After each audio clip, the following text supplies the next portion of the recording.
Silence.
Of silence.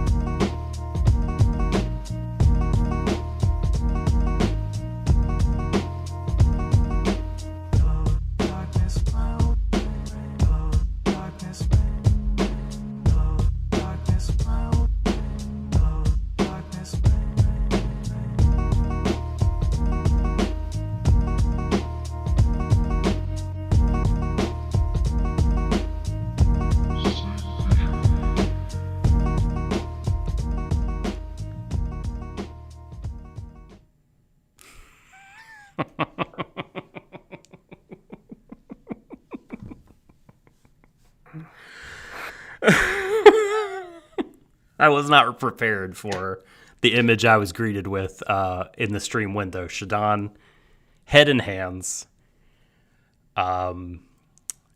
looking to the heavens, seemingly pleading with the divine. There is no God. Your pleas to the divine are going unanswered.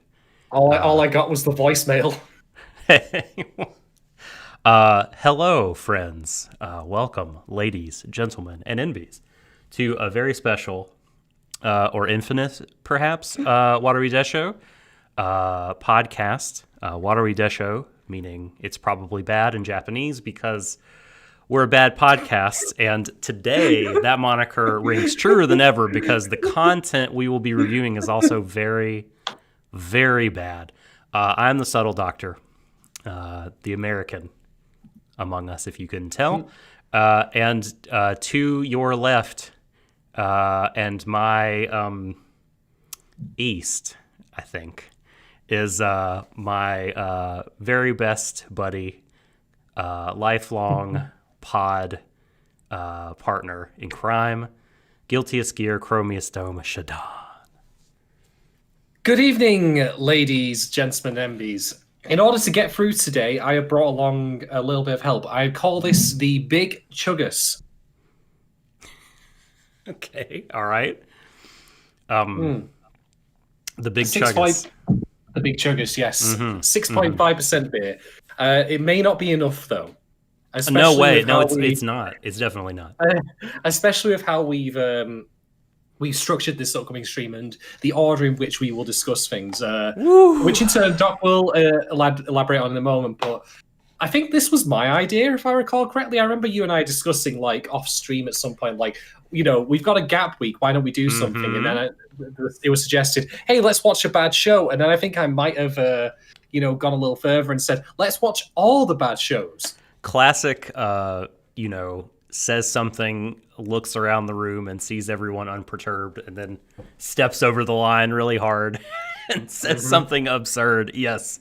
Because I was like in chat, like, why don't we talk about X-Arm? That seems like it will be fun. And then you were like, let's just watch all this shit. And so here we are. So in case you're tuning into this and wondering, like, what is going on? This is not the typical, Warui Deshou. Or perhaps you're a first-time listener or viewer, and you're like, what the fuck is this? Well, we don't usually. This is a special, as I said at the top, or perhaps infamous. And Shadon just told the story. This is going to be us taking a deep dumpster dive into the most, I'll be generous here and say, controversial anime of the winter 2021 season. I can't even understand why they're controversial. And in case people at home are listening in thinking, whoa, that's a bit of a heel turn from Shaz, he's going to go and defend these shows. Actually, no, quite the opposite. I don't understand why, one character is a paedophile and the other character is a revenge fantasist, misogynistic prick, is controversial. They are bad, and you are bad for liking them. Unironically. I'll get that out there now. They are very bad. And I'm want to do these things in an order. There's a time and a place for rants for these guys, and we will get to them, because you and I both have a lot to say about the dregs of winter 2021. Firstly, I just want to say hi to everybody in chat, by the way. I think we've got Chris Boylan here, masquerading right. as freelance animation. Yes, indeed. Sophie the Bookworm, Catherine, Gero, Go-Go-Site Robot, good to see you all. I want to elaborate on something as well, because part of the reason we did this was, of course, we are covering One Direct Piracy as our stream before. Very, very good show thus far from the two episodes. If you tune in normally, we'll probably be talking about something kind of good. Yeah, usually I'm happy. It's not a feeling or emotion I experience often, but sometimes I do feel quite happy. And indeed, I really am enjoying One Direct Piracy, but unfortunately, because of the schedule for it, there've only been 2 episodes thus far. This would have been our otherwise stream of 4, pod number 1 of winter 2021. So we had a gap, and basically there was a choice. We either take the week off or we do something else. And I didn't want to take the week off for once, and I remembered there is a segment of our audience, both those who are in our Discord, those who may listen to us on free-to-air and may just not otherwise comment, which is fine, by the way. But there is a segment of our audience out there that does enjoy us covering the crap, the junk, the stuff you find at the bottom of the anime garbage dumpster. And I remember once, I think Emily Rand said to me, covering bad shit is your brand. This was after I did the Shield Hero essay, of which I will be referencing. I'll be Harvard referencing my own work at various points today. Yeah. I didn't think I'd go back to that well. So I thought, okay, you know what? Like we did things like Elfen Lied. We did, of course, do fandom, and then we did the thing that I have mixed feelings on looking back in terms of my own analysis, but I think it kind of is something people would associate with, which was of course Frank's. We've covered some bad shows on this, and there is an audience out there amongst our overall audience rather, who enjoy us doing that. And I thought, you know what? Why not? For a laugh, let's do it. Let's go cover some right shit. And well, you know, hubris. You know, it's bitter. I'll say that much. Oh, sweet Jesus. Well, Shadon, would you mind pasting the tweet with the links or whatever in Discord, or just the links while I drone on for a bit to get our shills and plugs out of the way? And let's see. Oh, so Yuki, let's see. I like the bad high school band Trash Brand Pod. Let's see. This wasn't announced. Yeah, okay, so Yuki said it was not announced in Discord. What is this Discord that we speak of? Well, Discord is for patrons. If you would like to endorse what we're doing right now, if you think what you hear today is worth your hard-earned money, if you don't, I wouldn't blame you. Because God, we're covering some stuff that probably, you know, some of it should not exist straight up. But look, if you have some fun, we're gonna have some fun at its expense, and normally cover some good and fun anime. Like if you enjoy it and you're able to support us, you can head over to patreon.com/Warui Deshou. And there's a ton of benefits there. There are 3 tiers, budget friendly, all of them, $2, $3, $5. All the tiers give you Discord access, so you can talk with our really cool community of folks, several of which are in chat. You can participate in group watches, game nights, lots of fun stuff on the Discord, and then also extra content and early access to a lot of the content we do. So check it out if you want to, if you're able, etc., etc. Now, with the perfunctory plug-in out of the way, I suppose we should crack our knuckles and get down to business here and start talking. So we're going to cover 4 anime today. bloody hell. We're going to cover 4 anime today. First episode of each, no more than that. Exactly. So we'll be skimming the surface of the scummy pond. But we're going to be talking... To be fair, 1 or 2 of these scummy ponds are very shallow, for which I'm grateful. Yeah, we'll skim the surface and still hit the bottom. But we've got, first up on the docket, Project Scarred : Praetor no Kizu, a.k.a. Scar on the pre-tier, Praetor. The jury's out. Pray to your gods that you have when you have Pray to watch this. to your gods. We have X-Arm.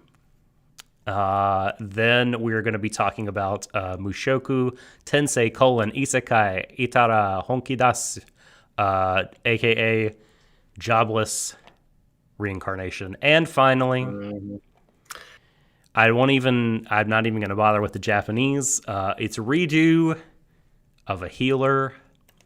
Get ready, strap yourselves in, buckle up, because here we go. God. Yeah. Should we? Are there any other housekeeping to get out of the way before we get into it, Shadon? Yes. For those of you at home wondering why we announced them in that particular order, me and Doc may debate on which is the worst, but broadly speaking, we came to a consensus of what order we wanted to tackle them in, which was from least worst to, should be, return to Satan's arsehole where it came from at the very end. So we're going to do Scar the Prayer first, because I think me and Doc can both agree that it is the best of the bunch that we've covered.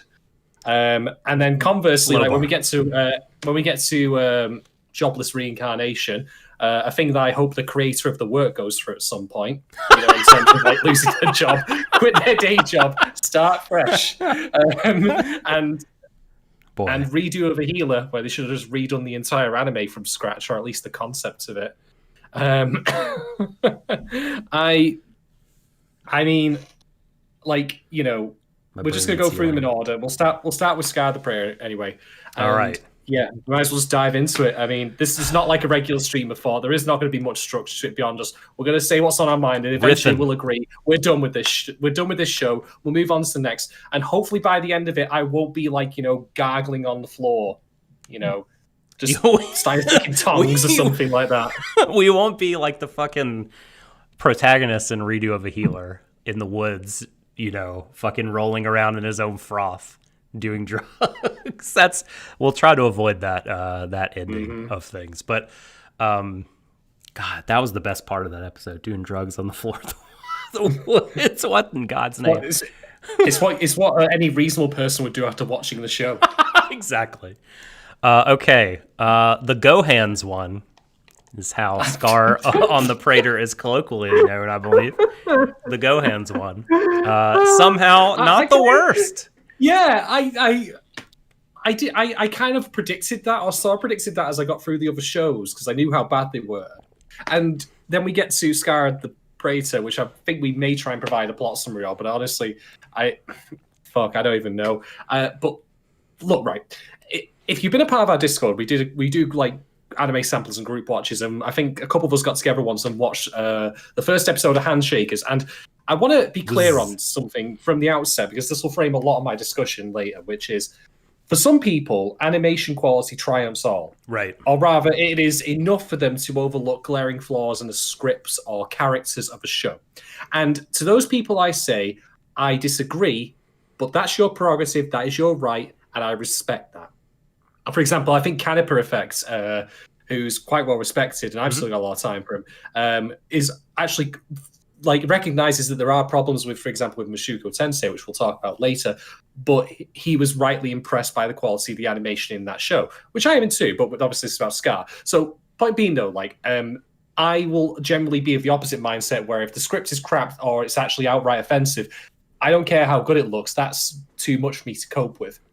And so when I talk about Handshakers, that first episode, it looked like dog shit, to be blunt.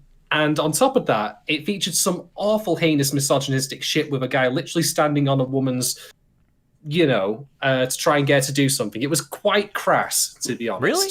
I didn't. Yes. I never saw this one. So. You keep it that way. Don't expose yourself to more Go Hands anime than you can. It's like. It's like, the anime equivalent of radioactivity. You can take a certain amount of background dosage of it, but if you actively expose yourself, that Geiger counter is going to start ticking. There's only so much the human body can handle. And so I'll just get my opinion of Scar the Praetor out of the way here, which is that I watched it and it was 24 minutes of things happening, people talking to each other, guns being fired, and then it was over, and then I stood up and I was on the way. Okay, but before... Let's take one step back, and I want to preface each of these with a very quick My Anime List plot summary. Just in case, someone watched this a week ago and completely forgot it, which sounds like will be the case for you with this first episode a week It's from already now. happening, and I only watched it in real time. It's draining from your brain. Okay, so, by the way, I agree. I'm kind of the same way that, characters writing... plot and all that sort of stuff matters to me a lot, which is not to say that the visual presentation in anime doesn't matter at all, because directing and things like that can ruin a show. Obviously, the cinematography, the staging, and the storyboarding it's all really important. Anime is such a collective work, but it's why for some people XR might be the worst out of this lot, because animation means so much to them, but this is our list of shit, and so that is why it is ranked the way it is, and we're doing it in this order. So, but here we go. Scar on the Praetor. Project Scarred depicts the encounters and battles of those who have tattoos, which possess the sealed powers of divine beasts and gods. The story is set in the Akatsuki Special Zone, a lawless zone in Tokyo. Helios, in quotes, are those who use the ability of the tattoos to protect the city. Artemis, in quotes, are committed to maintain security and control whilst having a strong commercial motive. And the, quote, public security special service, unquote, are scarred staff of the Metropolitan Police Department. They live through the turbulent days to keep on going. And currently, this show sits at a 5.74 on my anime list. Can I ask you a question, Doc? Certainly. When you said in the summary, I recall there you just said, or quoted, the strong commercial incentive. Am I right? That's true, yes. Is the strong commercial incentive to keep the lights on at Gohan's offices? It might be. That might be what the Artemis actually. They what might their want to keep mission is. trying them, to be honest. Yeah. Because, okay, let me talk about the thing that stuck out to me the most in the animation of this. Although I will say this, the fact that X-Arm is worse just blows my brain out, but we'll get to that when we cover X-Arm. So, there's a thing called scale when it comes to depicting things like fire, water, and such. And I remember this being discussed actually when talking about, of all things, one of my favorite shows of my childhood, Thunderbirds, because these were all tiny models. So if you set something on fire, the fire would look like a single plume that was huge rather than tons of smaller raging fires, if you follow my meaning. Imagine, if you... I'll show you. This is the beauty of a visual demonstration. So single flame there, right? And if I pretended that this was like a massive roaring fire burning up a tower, it would look weird because it's just a single plume of fire. It's not multiple plumes of it, for example. The same goes to water. As the body of water gets bigger, there are more waves on it, so on and so forth. Depending on if you need the incantation or not. Mm-hmm. Well, here's the thing, though, right? God. The thing is, right, when I was talking about Thunderbirds, that was just like models in the 60s, whatever. Mm-hmm. This is a Gohan show made in CG, so why do the rivers in the flyover of Tokyo look like they're completely out of scale with the rest of the city? The waves look massive. It's so strange looking. Okay, maybe they only had the power of one, maybe two PlayStation 2s to render this on. I don't know. But I'm sorry. It looks like crap. I was just playing. Just before this, right? It's funny you were talking about like a lawless town. Yeah. I was just before this replaying Fallout New Vegas, a game that was released in 2010. That looks better than this. And no, for the motion definitely does. I'm not running any mods on it. It's as it appears to me, it looks better. Just raw Fallout New Vegas. It's looking better than this Gohan show. It's shocking to me, how bad it can look. All of the furniture and stuff looks. Oh, okay, really... yeah. This is so you're talking about the big kind of perspective of things from a zoomed out but sort of point of view. But one of the big things that stuck out to me was how shitty all the backgrounds look, and they look like these weird, sterile IKEA catalog pages, and the characters are just pasted over the top of them, and it looks horrifically bad. The backgrounds, I don't know, they're I guess they're sort of evocative of a mood, but it's just so jarring that those characters are against these backgrounds stuffed with sort of kind of photorealistic detail. It just looks so shitty. I really hate it. Well, to expand on that, though, Doc, there's something also about the way this show is cut, and this is the same with all Gohan shows. This is why you can tell them apart from a mile away from other anime. It's the colors. I don't know what they're doing. I don't know if it's the lighting that they're employing or the colors, but there's something distinctly sickly about the way it looks. I agree. And I can't even place maybe someone more, versed in the terminology of animation and filmmaking could explain this better than I can. No, they just dunk it in vinegar. It just looks so weird. I don't understand it. But it's yeah, a bizarre look. I didn't like the character designs either. The giant wet eyes that just screamed "Fly into me, tiny gnats." It was they're awful looking, and the other big moment where the animation.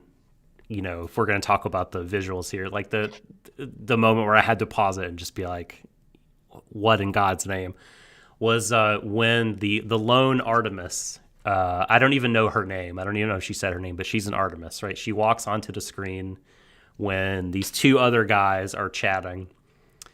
And I think she's the only woman in the show. And I was shocked that woman even turned up. I know. Well, sure.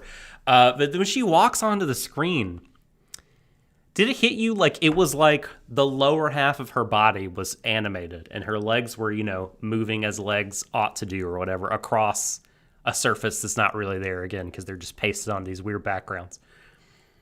But then it was like the top of her was like on a conveyor belt. No motion whatsoever. It was so weird. The other graphical error that I noticed in this, and this is the thing, like, we can talk about whether or not something looks good or not, but there are things in this show, or at least one thing I've seen, that is just flat out wrong, as in, it is a mistake made by the creators. So there is a coffee shop scene involving characters whose names I don't recall because I didn't give a shit about them. I could barely tell them apart as was. They're talking about stuff I don't give a shit about. Fair. And one of the characters comes and sits down at the bar at the coffee shop and he starts drinking a coffee. So I'm going to demonstrate again like this. I have this beer stein here. All right. So obviously I'm gripping it like this. You grip your coffee cup the same way. Now, inexplicably, for me to replicate what just happened in this show, my hand would have had to be clipping through my desk because this character's fingers literally stopped like on a flat plane. I've posted a screenshot of it in our Discord. I may retweet it later. Okay. But basically, what's happened here is that they have layered the desk somehow, so it's in two separate objects. And then in between those two layers, they've sandwiched the 2D character so that it ends up clipping through one while appearing on top of the other. Amazing. And they didn't notice it. If you've ever used Photoshop, it works a lot like that, where you've got the layers in the wrong order, basically. That is a flat out error. There is no like, oh, this is the blue dress, gold dress shit from way back when or whatever. Or we can argue all day whether or not the colors are actually decent or a stylistic choice. It's just flat out wrong. It is a mistake. So, yeah. But here's the thing, though. I'm kind of already running out of steam on this show because I have so little to say about it. Like, I got stuff. I could talk about all the various things that look wrong or off, but it's a Gohan show. Me saying that a Gohan show looks like, something that happens when you stick a glue stick up your nose, like, so you start seeing then. Like, that's like saying water's wet, All right, well, let's talk about, like, the fucking, the content rather than the visual form. I had no reaction to it, apart from two moments. Okay. Go. I thought you were going to go on the two moments, or do you want me to go? My bad. No, I'll mention them. Okay. One of which was there's a funny line where one of the characters, like, and I didn't realize Gohan's characters could emote in this way, where his superior like says to him, "Who gave you permission to watch anime?" or something like that, right. Or who said you could watch it? And my reaction in my head was, it's just because he's watching a better anime and wishes he was starring in that instead. He's hoping he can still get work afterwards. Naturally. And the only other one is at the very end, you've got like the gunslinger guy dying because he's given his powers to this random Burke, and they're like sat back to back, and he starts leaning on it a little bit. And I thought, okay, that's goofy, but I like the idea of it. This is gonna like be something that's gonna burn him from now on. Like, maybe if I be generous, but that's it. That's like the one thing. That's like the one possibly gold nugget. Maybe it's fool's gold. I don't know. It's a Gohan show, nugget and all this, but the rest of it, I was just like, don't care. Yeah, that part at the end was super dumb. Well, I liked it, but I mean, I don't disagree with you also being good. It struck me as the kind of thing where they were like, what poses can we actually do? Like, what 4? What are the 4? Okay, these 3 don't make sense. Let's do this one where they lean back against each other. But like, okay. Why in the fuck do the main character, the random Burke, as you say, and AG look exactly the fucking same? They look exactly the goddamn same. Why? Why? You know what would be great? You know what would be great then, Doc? I don't remember what the random Burke's name is, but if you said his name and the random Burke looked the same, I would have thought they were different people. Right. I mean, they just really bothered me. Yeah, if you'd have tried to trick me like that, I would have fallen for it because I don't recall. Honestly, like, I've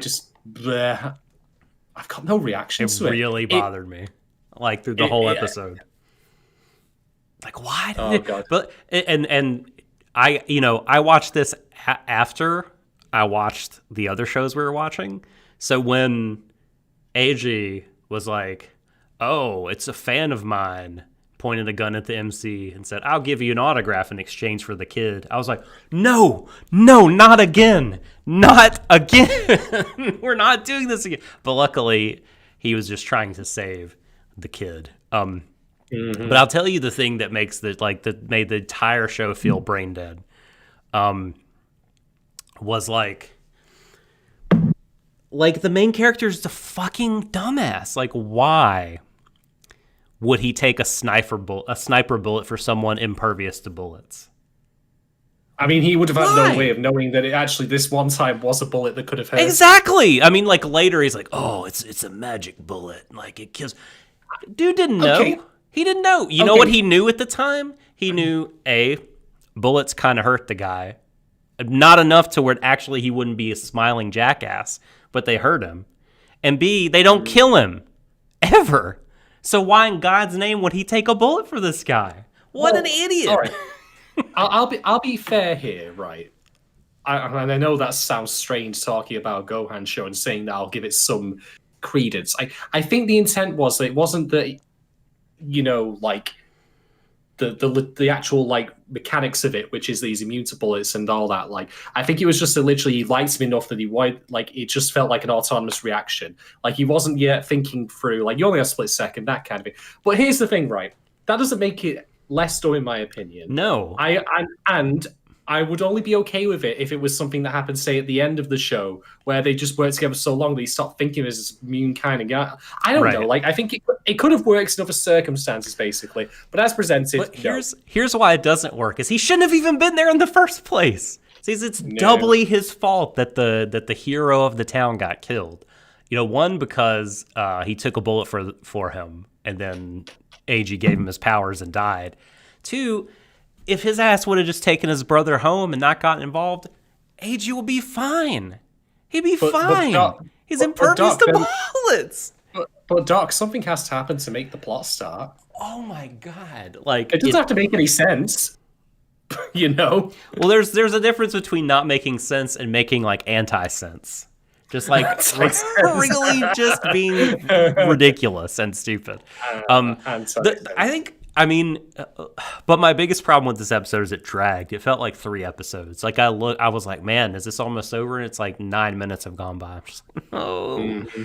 But yeah, Scar on the Praetor. It's harmless enough and dumb, and the least bad thing that we watched.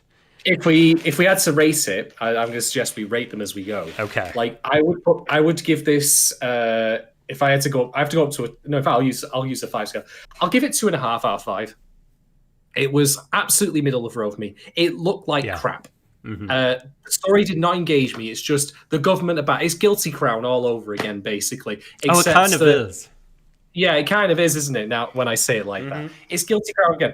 Although the protagonist is nowhere near as obnoxious or self-loathsome, like that's part of the reason why I think I didn't mind so much, because he at least seemed like he had some sort of self-confidence. He wasn't like, I'm a nobody, nobody likes me. Why would a girl grab my dick? Like that. Right. Yeah. Doing that whole thing. And I can tell at least, like, here's the thing about Gohans as a studio, right? They are bad at what they do.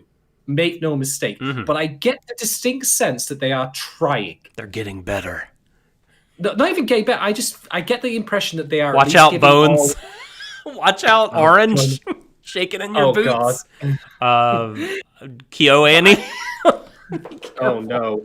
But I think that they are at least trying. Like, I mean, you basically have 2 kinds of effort. You have people who have a lot of capacity and ability but never reach that level, and you have people who have very limited capacity or ability and hit the ceiling. Like, I will always have more respect for that group of people than the opposite, as we'll talk about with X-Arm. Although then again, I get the impression that X-Arm was made by a bunch of, I don't know, sloths, chihuahuas, and spider monkeys. But the point being, like, I will at least give them credit that, like, they have a very limited ceiling for what they're capable of doing, because they are collectively bad at their job, but they're at least trying. They are putting effort in, and I will respect that, even if ultimately the end product is just milquetoast, bleh. It is mothballs. It is lint. Whatever. Whatever.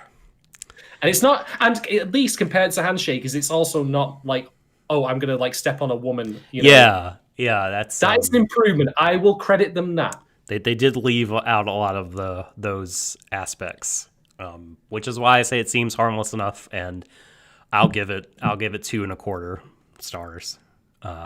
Sure. Mm-hmm. Okay, we're transitioning to X-Arm. To X dash arm. Is it a dash or is it a hyphen?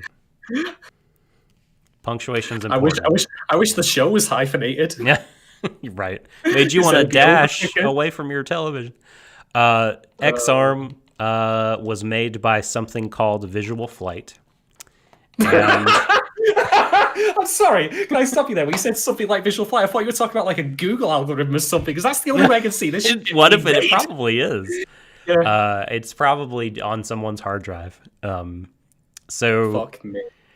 Here we go with the synopsis. 2014,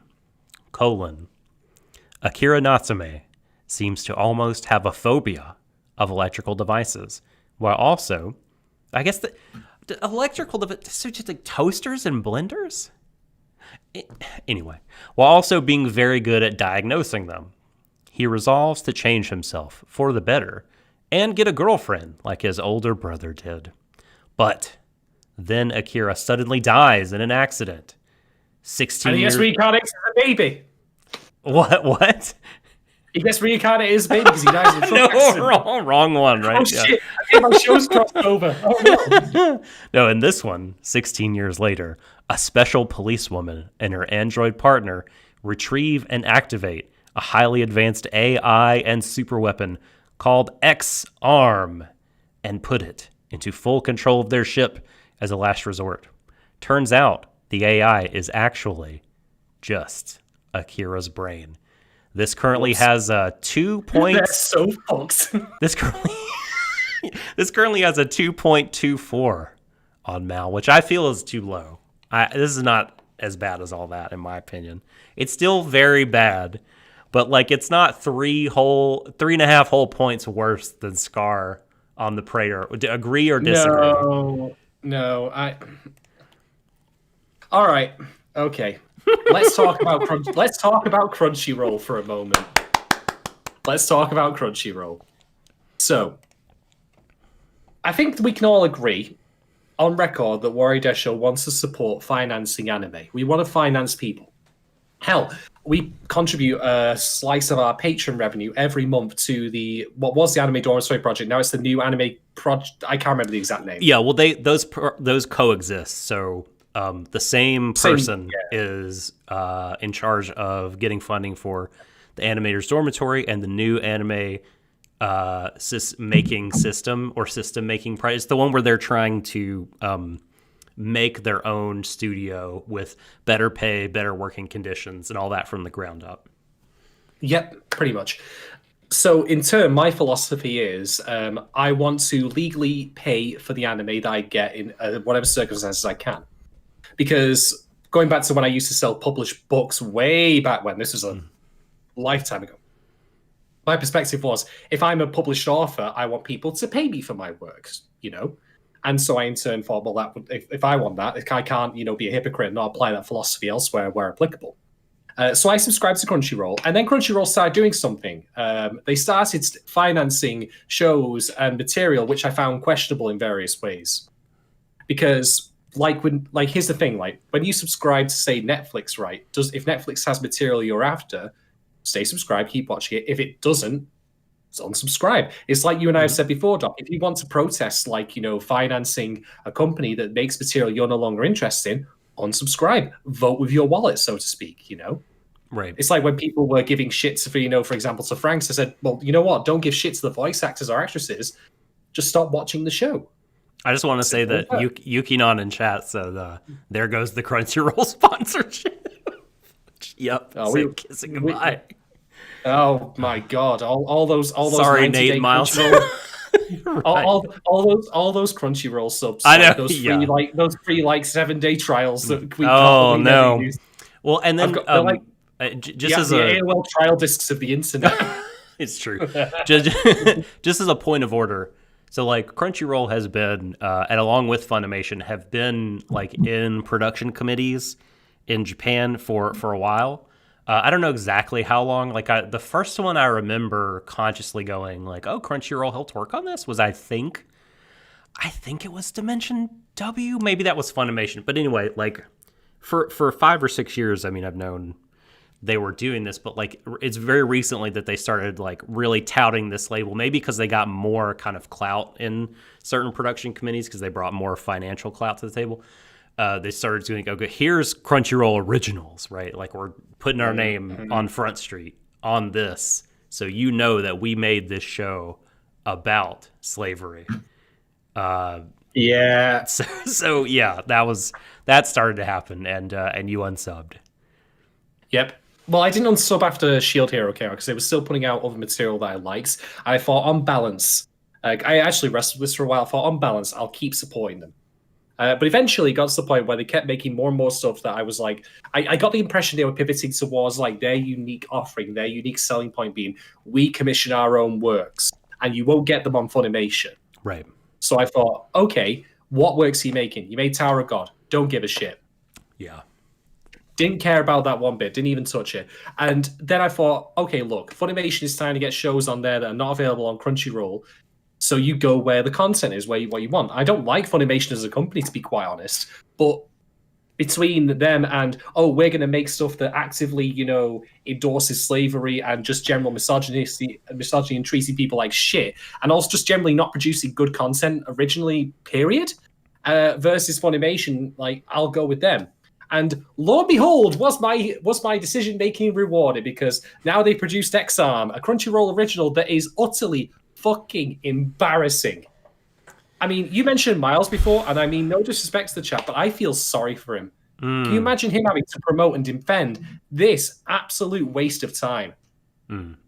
Yeah. This, like how Newgrounds recently lost all of its Flash animations and works because Flash as a format died. Is this where X-Arm came from? Was it someone's unpublished 2004 Flash projects that finally got unleashed on the internet?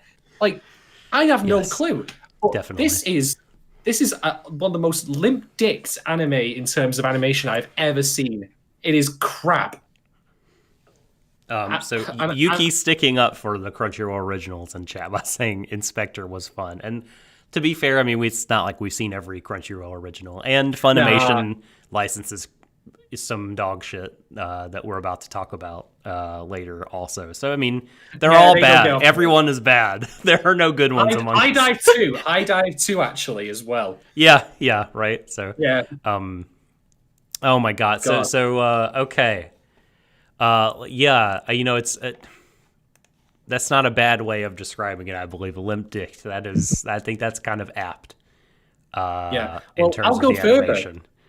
I'll go further, right? And this is the thing that I find so embarrassing about it. People have made comparisons between X-Arm and Ruby. And when they say Ruby, they mean Season 1, Season 2, and Season 3 of Ruby. Sure, I thought of it, yeah.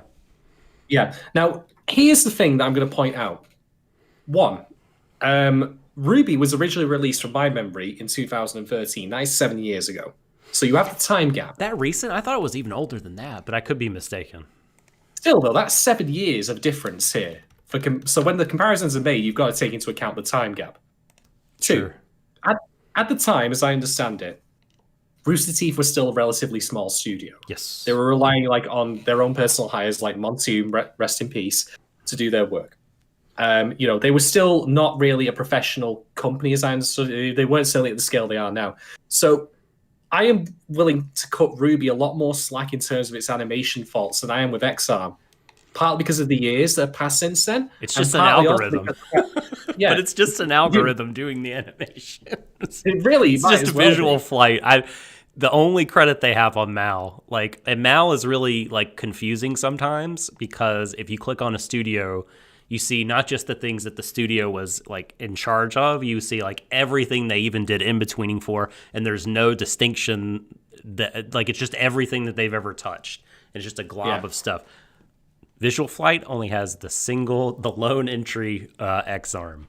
So It's just I get the a feeling that's gained going to stay that sentience. way after that. Maybe. That's not going to change after that point. That's it. Soul entry, disappear forever. But on top of that, like, I'm going to put it out there, like, I thought X-Arm's action was like it would be done on tranquilizers. From the moment I watched the OP, I thought this show is literally drugged. It is half awake. It can't. It's slurring its words, like I do sometimes. Yeah, that's really that's such a good description of it. Yeah, it feels the OP like is completely and utterly like. It's so terrible. Oh my god! Like the music is like there's no energy to it whatsoever. The music, bad. like it's really bad, and the action, like when characters kick each other in the show, there is no sense of impact whatsoever.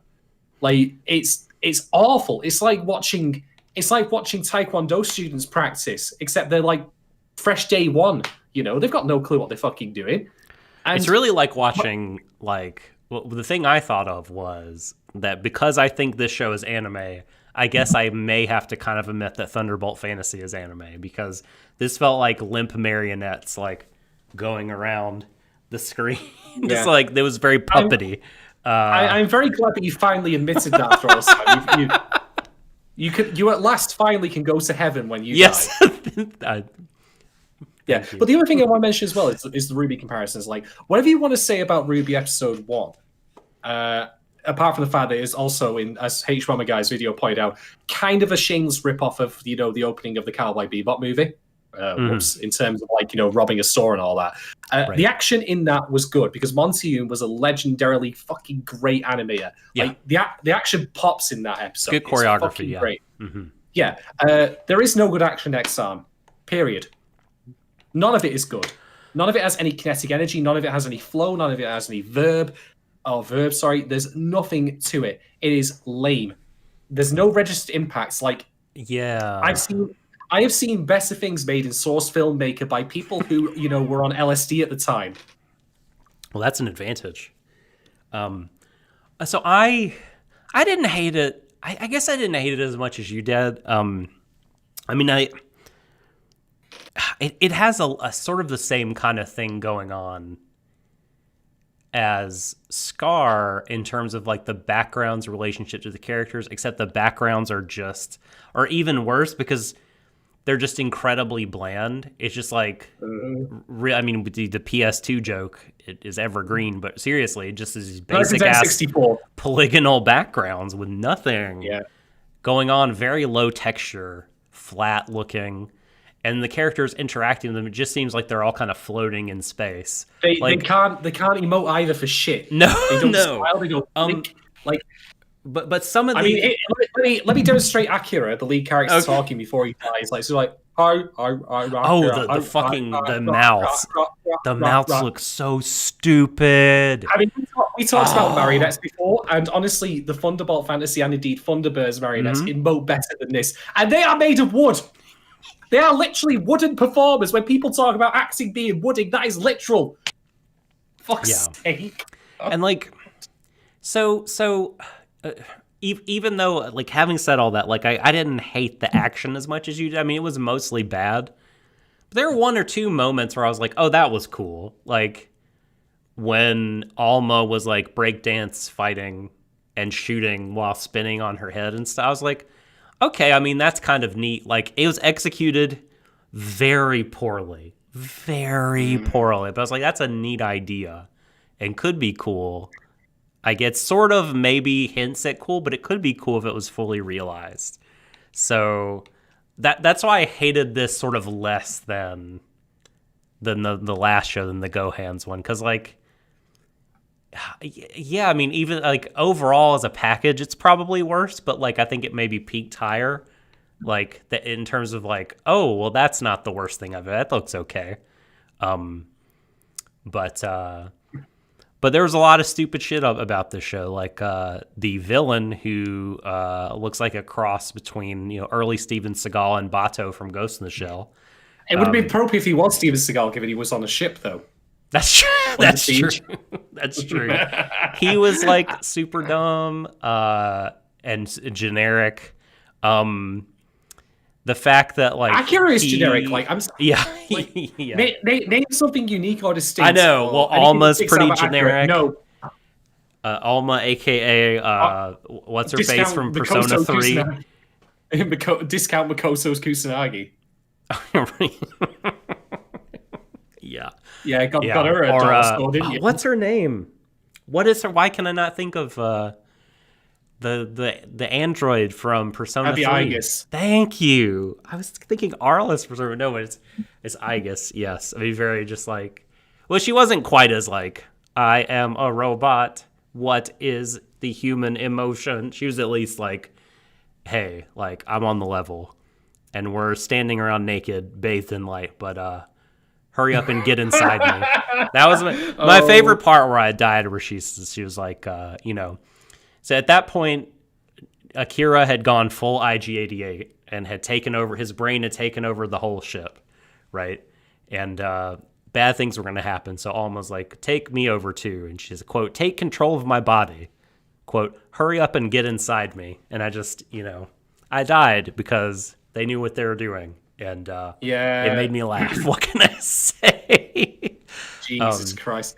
Can I ask you a question? Yeah. And again, I kind of like felt like I was zoning out while watching this episode. Sure. But why is Akira able to beat the guy in Alma's body when Alma herself was not able to beat him? I don't recall there being a good reason why he was able because to he's the X-Arm, the fucking super weapon. And for that matter, when Notbasso gets, because what happens is Notbasso's own X-Arm allows him to have the abilities of Shadow Cat from the X-Men. He can phase through matter. Only from the front. Only from the front. Yeah, he's like an agent from the Matrix. Yeah, he accidentally phases his hand through the side of the hull, so it's outside of where the war is.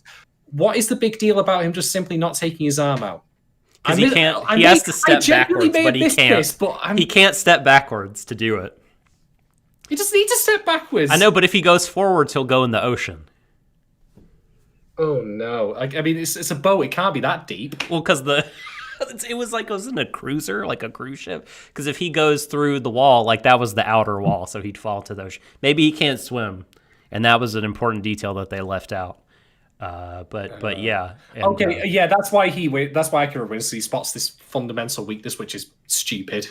Yeah, but he was also stay behind him and slap him in the face. It's fine, But not just that, but it's irritating because he was hanging in with him. You know what I mean? Like Alma just got her ass beat, but when Akira was in there, he was going 50-50 with the guy, which is annoying. But I guess the power of X-Arm. One only knows, or one only can assume whose brain that Steven Seagal Bato was using to teleport. Because I can only assume that they're all brains. They're all the problem is, Doc, you assume there are any brains in this show to begin with. That's right. There are no. Okay, brains. so I have other things I want to point out about the animation. Okay. This was something that even Ruby didn't do, and it's something I've talked about before. You do not, under any circumstances, this is my drill version of anime tweet, which is, do not got to give it to them under any circumstances kind of thing. Right. You do not, under any circumstances, unless you have a deliberate artistic reason to do so, have a character who is 2D and a character who is CG in the same frame. That happens multiple times in the show, and it looks terrible. It looks like ass. It looks garbage. You're like that guy looks normal. He's a regular anime character. Oh, no, wait. He's just not moving. He's moving his mouth, but he's not moving his body. Here's our main character and some cardboard cutouts from shooting ranges and fairs. Yeah. I mean, okay, look, right. In the 2D Ruby, characters look okay. The 3D characters look terrible. Yeah, but they're in the same frame, and it's just jarring as shit. So, it's very bad. I'm going to a couple of caveats to this, which is one. In Ruby, in the very first season, no less, there's actually a 2D character who's a news report, but you know what they did? They had him on a TV so you could get away with that. And secondly, they only ever really focused on them when it was just them on the TV. You didn't have someone looking at it from just off frame. And I understand that because animation is difficult. If you have to cut corners and just simply have a 2D talking head with a single animation cycle for the mouth to get your exposition across, the stuff that you don't really care about because your show is an action show, fine.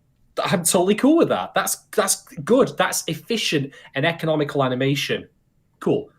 I'm all right with that.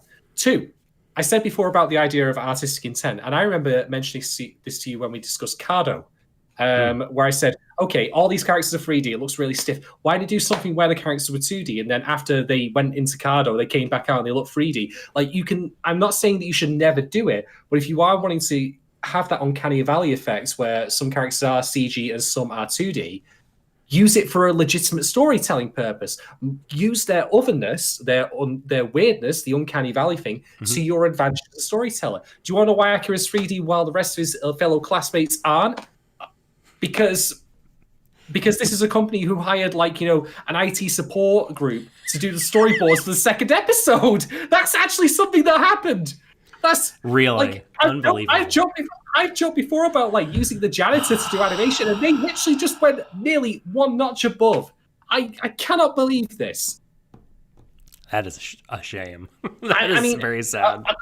A couple of years back, right, there was this chap who went to the BBC to be interviewed for a job, and he accidentally got pulled into an interview about like a lawsuit against Apple. And all he was doing was going there to like do like some sort of cleaning job or something. And he got sat down, asked questions about it. Now, I'm not mocking this chap because it wasn't his fault or anything. But imagine if you legitimately 100% wanted to bring someone who was there to do cleaning work to do an interview about like a lawsuit, you know, who has no idea what's going on, is not even an expert in the field. That's what the people behind XARM decide to do. What the fuck? Like, for all that I take the piss out of how Gohan's looks, like, they at least have people who are doing their intended roles, even if they're not very good at them, as opposed to getting an IT software company in to do their storyboards. Are the storyboarders working on the fucking firewalls then? Are they there like trying out Office 365? Yes, definitely. What the fuck? Let's get into the Windows registry, baby. Start typing zeros and ones. We'll do this. Jesus fucking Christ. It's so bad. That's really stupid. I mean, and obviously, like, we're not going to talk much about you know, we haven't seen episode 2 for this, right? So, but I feel like we have to mention the infamous moment, right, of the non-kiss, the kiss that, like, you've seen this, right? I have, yes. The models were not able to, like, interact with each other in a way that looked good as a kiss. So, like, the two characters were, like, kissing, but there was, you know, the same bright light that covered up the nudity in this episode. I will add something to this, right? Caterpillar Projects rightly pointed out that it's not censored. Like, people were getting on Crunchyroll for censoring this. Oh yeah, no, it's definitely not. No, never that would be mistake. stupid. Like, my general rule for life is never mistake malicious intent for incompetence. It's a lot easier to be incompetent and cause harm than it is to be tactical and cause harm, to plan ahead and cause it. That doesn't mean they don't exist, but hey, you get my point. Yeah. But the question I would ask you then is this, Doc, right? If your animators are not capable of doing a proper kiss scene, why not have it just be edited in such a way as to imply it? You don't even need to show them, like, kissing with the white light. You could have Akira, like, reacting in shock. Although, actually, no, that assumes they can emote him. So, no, scratch that. Here's what they could do, right? Like, they do this all the time with certain moments where, like, they sort of kind of show some, like, background scenery. Often it's, like, you know, the little bamboo stick filling up with water and clunking down, or, like, a dripping faucet or some desks. They could just show something and have a in the background, and then cut back to it. That's it. Like, that's all. Fade to black. Like, use creative editing. You know, you can, like, some of the best works in history have been made, like, in film at least, have been made through, like, a lack of technology. You know? Yeah. I mean, let's put it this way. Do you want to know what's going to be better? I'm going to show you, like, right here and now, me, some bumfuck guy in Manchester, England, how I can do a better kiss scene than these guys. Just watch. Oh boy, this is very exciting. Shadon is getting up, and he's going to the back shelf, pulling off his two statues of anime characters and had them kiss. And now he's returning to the chair, and he's there. Back. You go. Do you want that? That was a better kiss scene than that in XARM episode 2. I agree. I mean, I'm sure full support. And also, Shoji Karamori, if that gave you ideas, I do take royalties. A couple of more things to point out because man, the show was really stupid. Did you catch like the in the moments where the gunfire wasn't synced up correctly to the sound of gunfire? I It's just didn't. my But favorite. So great. I did, or rather, I didn't. Sorry, I mean to say, but I'm not going to disbelieve you. Christ. There were some great lines in this episode where the policewoman, the human one, says of Akira, who has become X-Arm, he looks whack, but he's a human being, so we'll protect him. That's silly. I don't know if that's the original language used the word or the equivalent of whack, but that made me roll my eyes. And at one point, Segal Bato is negotiating with the police. Steven Sebato. That's right. He's negotiating with the policewomen. And he's like, hey, that case you got there, give it to me. It's nothing special. He's just a brain. When it obviously says X-Arm on the suitcase that they had seen the front of. Oh God, I didn't even catch that. I think at that point my brain had switched off. Either that or it was leaking out my ears. I don't know. Yeah. So and finally, I think the show, as bad as it was animated, it was just as bad and hilarious when it wasn't animated. There were long still shots in a couple of points. My favorite one was when the human lady is saying something to Alma, right? And she's just sort of standing and talking to Alma. And on this side, you see Akira's like soul hologram slowly separate from Alma's body. And everyone's just standing there staring at each other awkwardly for like far too long. And that stuff really made me laugh a lot. I have one thing to add as well. So Akira's apparently the guy behind the apocalypse that's like left the world in the 2030s ruin it's in. Right. And the scenes we get of him in this, and this is how lazy this is. They basically modeled the scene using his original model, and they did a color inverse on it. Yes. That's it. Yeah. And they just didn't they give him some like dragon They wings or something? I don't recall, but they just basically pan around him, which is also the intro where they just pan around, like they just spin the models in place. This is the laziest fucking show. Again, for all that I thought that Scar was not great and the animation was a bit crappy, they tried. Like, there's the scene of him running down the street and, like, doing all the crazy camera angles and stuff. Like, it's not good, but they are trying. This is Friday afternoon, 5 o'clock. I'm about to clock out and go, do a line of cocaine a mile long. And, Sure. Right. Okay. You're just going to be able to segue with a giant straw. That is the kind of effort we're looking at here. And that's why I think this is really, really embarrassing for Crunchyroll. Like, they're trying to stake their unique selling point on, we're coming up with anime originals, we're financing them, and this is what you have to show for it. Well, do you think, though, that they might have seen this and thought, okay, people will watch this because it looks so terrible. Like, the whole so bad it's good ironic watch. Because, like, I feel like that's why I genuinely like it better than Scar on the Praetor, because I think there is fun to be had for me while watching X-Arm. Like, I actually laughed a few times. I would agree with you, were not for the fact that for no adequately explained reason, actually, no, I'll explain it, it's because they're pandering to, shitheads on the internet. They haven't yet released High Spice and Guardian. Oh, yeah, I mean, what is the deal with that, right? I mean, it's ready. It is ready to go, and they're not doing it. And I'm willing to bet you that's because many people started giving them shit over it being like, pandering to the SJW, blah, blah, blah. Like, I'm sorry, but you have what looks like an infinitely better show made by people with genuine talent. Fun and pretty and colorful. Yeah, with genuine enthusiasm for their work. And you won't release that. But you, as a company, will put this out. That's the thing, they must have had unilateral authority to put this out. If they could stop High Guardian and Spice from coming out, for whatever reason that they might want to say publicly or privately, but then choose not to do so with this. Yeah, I mean, and who knows? Maybe there was a problem with it, or they didn't like it, the final product, but it just looks shitty Yeah. when they don't tell us what happened. Yeah. Felix, by the way, has made a good point that I want to bring up here, just to clarify. This is based on a manga, and I've seen some panels of the manga. Now, I'm going to be clear, I don't find the premise interesting beyond the fact that the protagonist is now literally a brain in a suitcase. That's different. It's not like Guilty Crown, where, again, he is just a regular kid and he's got, like, a power of some sort. Like, he actually is a disembodied spirit. That's different. That's cool. I like that. They could do interesting things with it, even though, like, what they did in the first episode I thought was a bit bleh. But, okay, that's something. But on the whole, this to me feels, again, like discount Ghost in the Shell.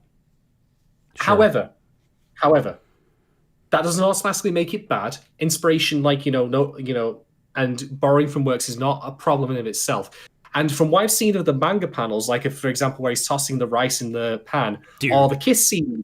Dude, the animation when he's cooking is just absurd. It's the manga panels have some actually good expressions, like, from characters. Like, in the kiss scene, for example, again, in episode 2, the other lady, the not Alma, like, she's like, she's shocked. But in the kiss scene, from even you can see the eyes, it's just dead lifeless. So, as much as I don't care for the core idea behind this, which I think means I probably wouldn't care about the manga is still better just by virtue of that alone.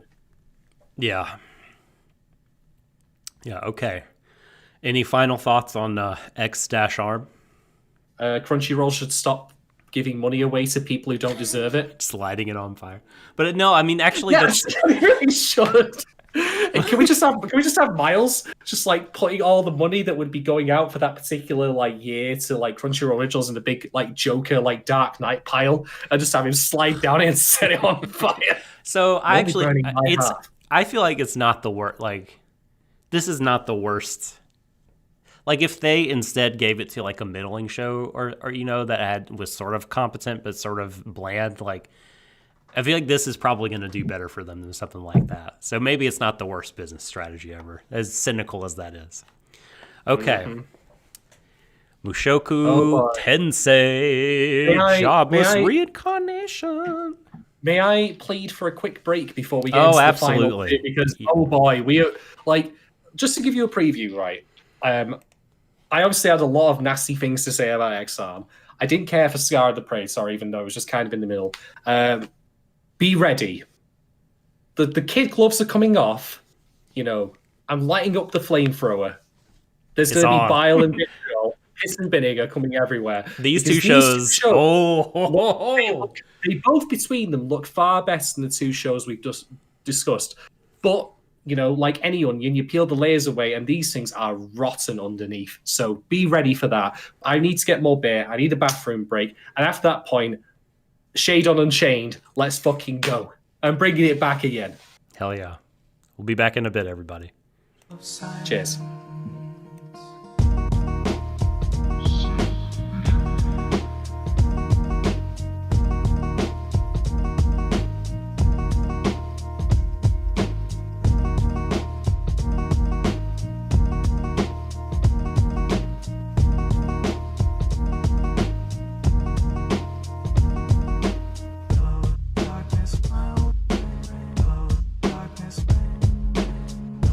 Darkness,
Hello, folks. We are back again to, as just Shadon refills his big chug of Stein. We're back to go over these final two of our cadre of bullshit. It's definitely the worst half of the sandwich here. God. So here we go. Mushoku Tensei, Jobless, Reincarnation. Studio Bird. Nope. Studio Bind. I was going to say, if they were named Studio Bird, I can think of what to flip them. Yeah, there you go. Studio Bind production. Here is our synopsis. Killed while saving a stranger from a traffic collision. A 34-year-old NEET. That is, by the way, for anyone who doesn't know, it's not employed in education or training. So a jobless, shut-in type guy is reincarnated into a world of magic as Rudeus Grey Rat. I didn't know their surname was Grey Rat. It wasn't mentioned in the episode, to be fair. Yeah. Rudeus Grey Rat, a newborn baby who loves boobs, among other things. With knowledge, experience, and regrets. Boy, we know a little something about regret. I'm going to stop doing these asides. That's the audience. I'm going to stop doing these asides. Okay. With knowledge, experience, and regrets from his previous life retained, Rudeus vows to lead a fulfilling life and not repeat his past mistakes. Now, gifted with... Great start, then. A great fucking start in the first episode. You're doing a bang-up job, Rudy. Fantastic. Now gifted with a tremendous amount of magical power because, of course, as well as the mind of a grown adult. It's double underlined this part. The mind of a grown adult. Rudeus is seen as a genius in... a genius in the making by his new parents. Soon, he finds himself studying under powerful warriors such as his swordsman father and a mage named Roxy Magurdia, all in order to hone his apparent talents. Roxy Magurdia sounds like a character on an Elvira show. I agree. But despite his innocent exterior, Rudeus is still a perverted otaku who uses his wealth of knowledge to make moves on women whom he could never make in his previous life. Shadon, what did you think of Jobless Reincarnation? Oh, wait, I should tell you. 24,608 Mal users have given this show an average of 8.34 out of 10. Discuss.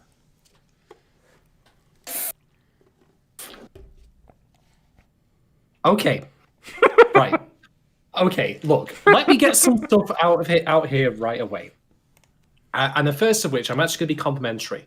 Because, make no mistake, the thing that kills this show, the thing that takes out behind the shed and puts a double-barreled shotgun in its mouth and pulls the trigger, for me, is the protagonist.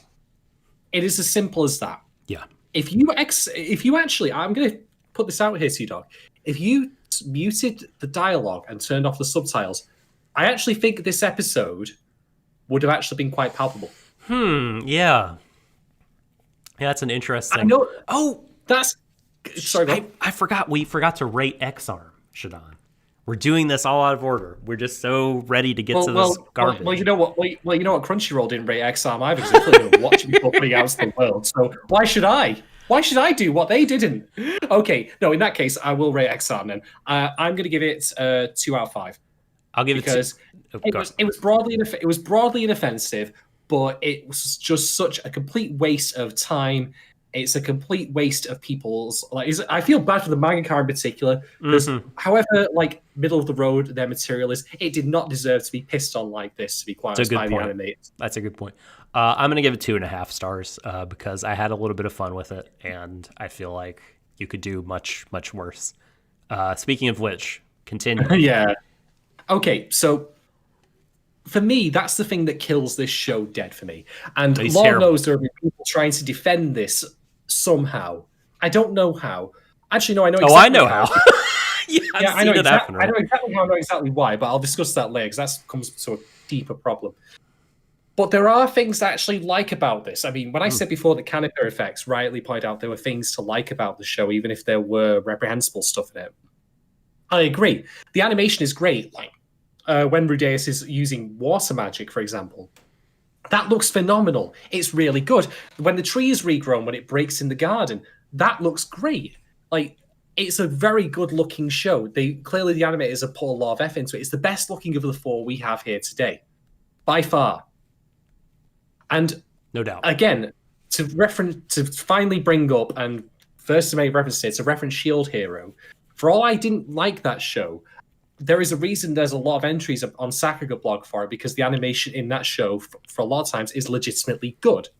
There's a lot of Sakuga entries in the Buru. Yeah, for sure. Yeah, I will admit that. Like, I'm not so crappy a reviewer, even though I'm not great, that I will think that it's all bad even when there's legitimately good stuff to point out. So the animation is good. But call me crazy, Doc, I actually think there's a legitimately good idea buried in here, and you'll have to hear me out on this. So the premise that you've discussed there suggests the idea that this is him doing it over again and trying to live a better life. And there are two things I want to point out about this I find really interesting. One of which is we don't know who Rudeus was in his original life. We don't know their name. We don't even really know what they look like.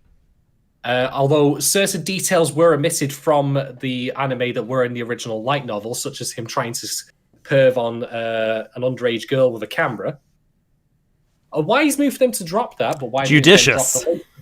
Yeah, a wise move for them to drop that. Why did he not then drop the later inner monologue he has that basically proves he's a paedophile?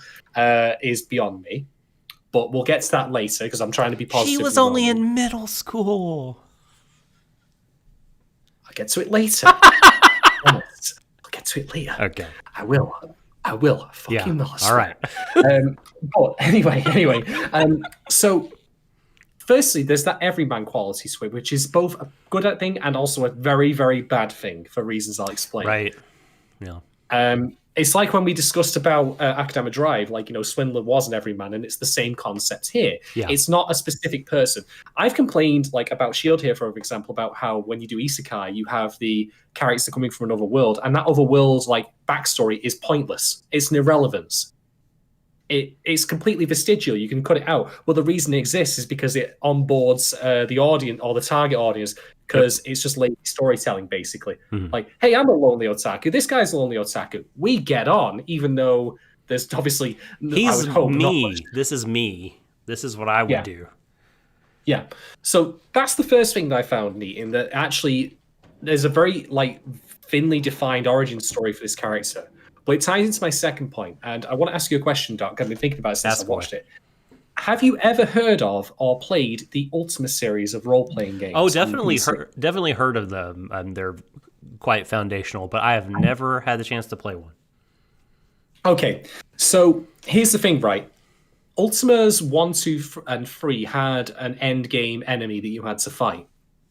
Really daft stories, by the way. Like, they mixed in things like TIE fighters and shit like that for some reason. Incredible. But it was just basically all 3 of the original Ultima games were just someone's D&D sessions translated to a video game.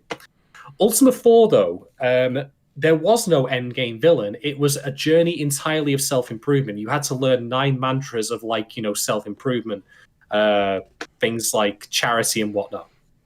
And once you learned all those mantras and you mastered them over the course of the game was over. You became an enlightened individual who would lead the world into a new golden age. And here's the thing about this show, right? We opened on this first episode, and there is no overarching threat. And for me, like, when I complained about Shield here, I said there's no overarching threat, but it does a piss poor job of making it threatening. What we have here is there's no threat, and I don't mind that, actually, because this actually buys into what I think the author in some way was trying to do but didn't have a proper handle on, of this really will be a journey of self-improvement for the hero. There's no grand plan. There's no grand villain to overthrow.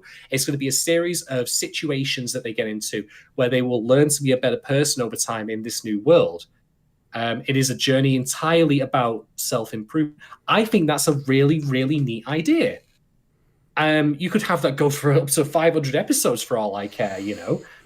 That would, I think that's a really cool idea where we don't have, oh, the demons are coming and we've got to kill the demon lord or some shit like that. Right. That doesn't mean that won't happen later because this is, of course, episode 1. But I thought I'd bring it up because, like, if there was anything that would keep me watching, it's the fact that we don't have that. So those are some of the positives. Yeah, that's about it. Really. It was though. I mean, I largely agree. Like, it might surprise you to know that I actually did not hate this as a whole package, right? Like, considering the things that you're talking about, considering what Canepa discusses, you know, what Callum talks about on there, read the animation and everything. It's just plain to see. Like, there are some good qualities of this as a production for sure. And Felix in chat, you know, says like that there's a great disparity between this and Shield Hero. You know, he feels, and he's a Sakuga dude. So like he feels that like Jobless Reincarnation is better directed and animated than Shield Hero, and that may very well be true. I mean, because it looks really nice. I wasn't like.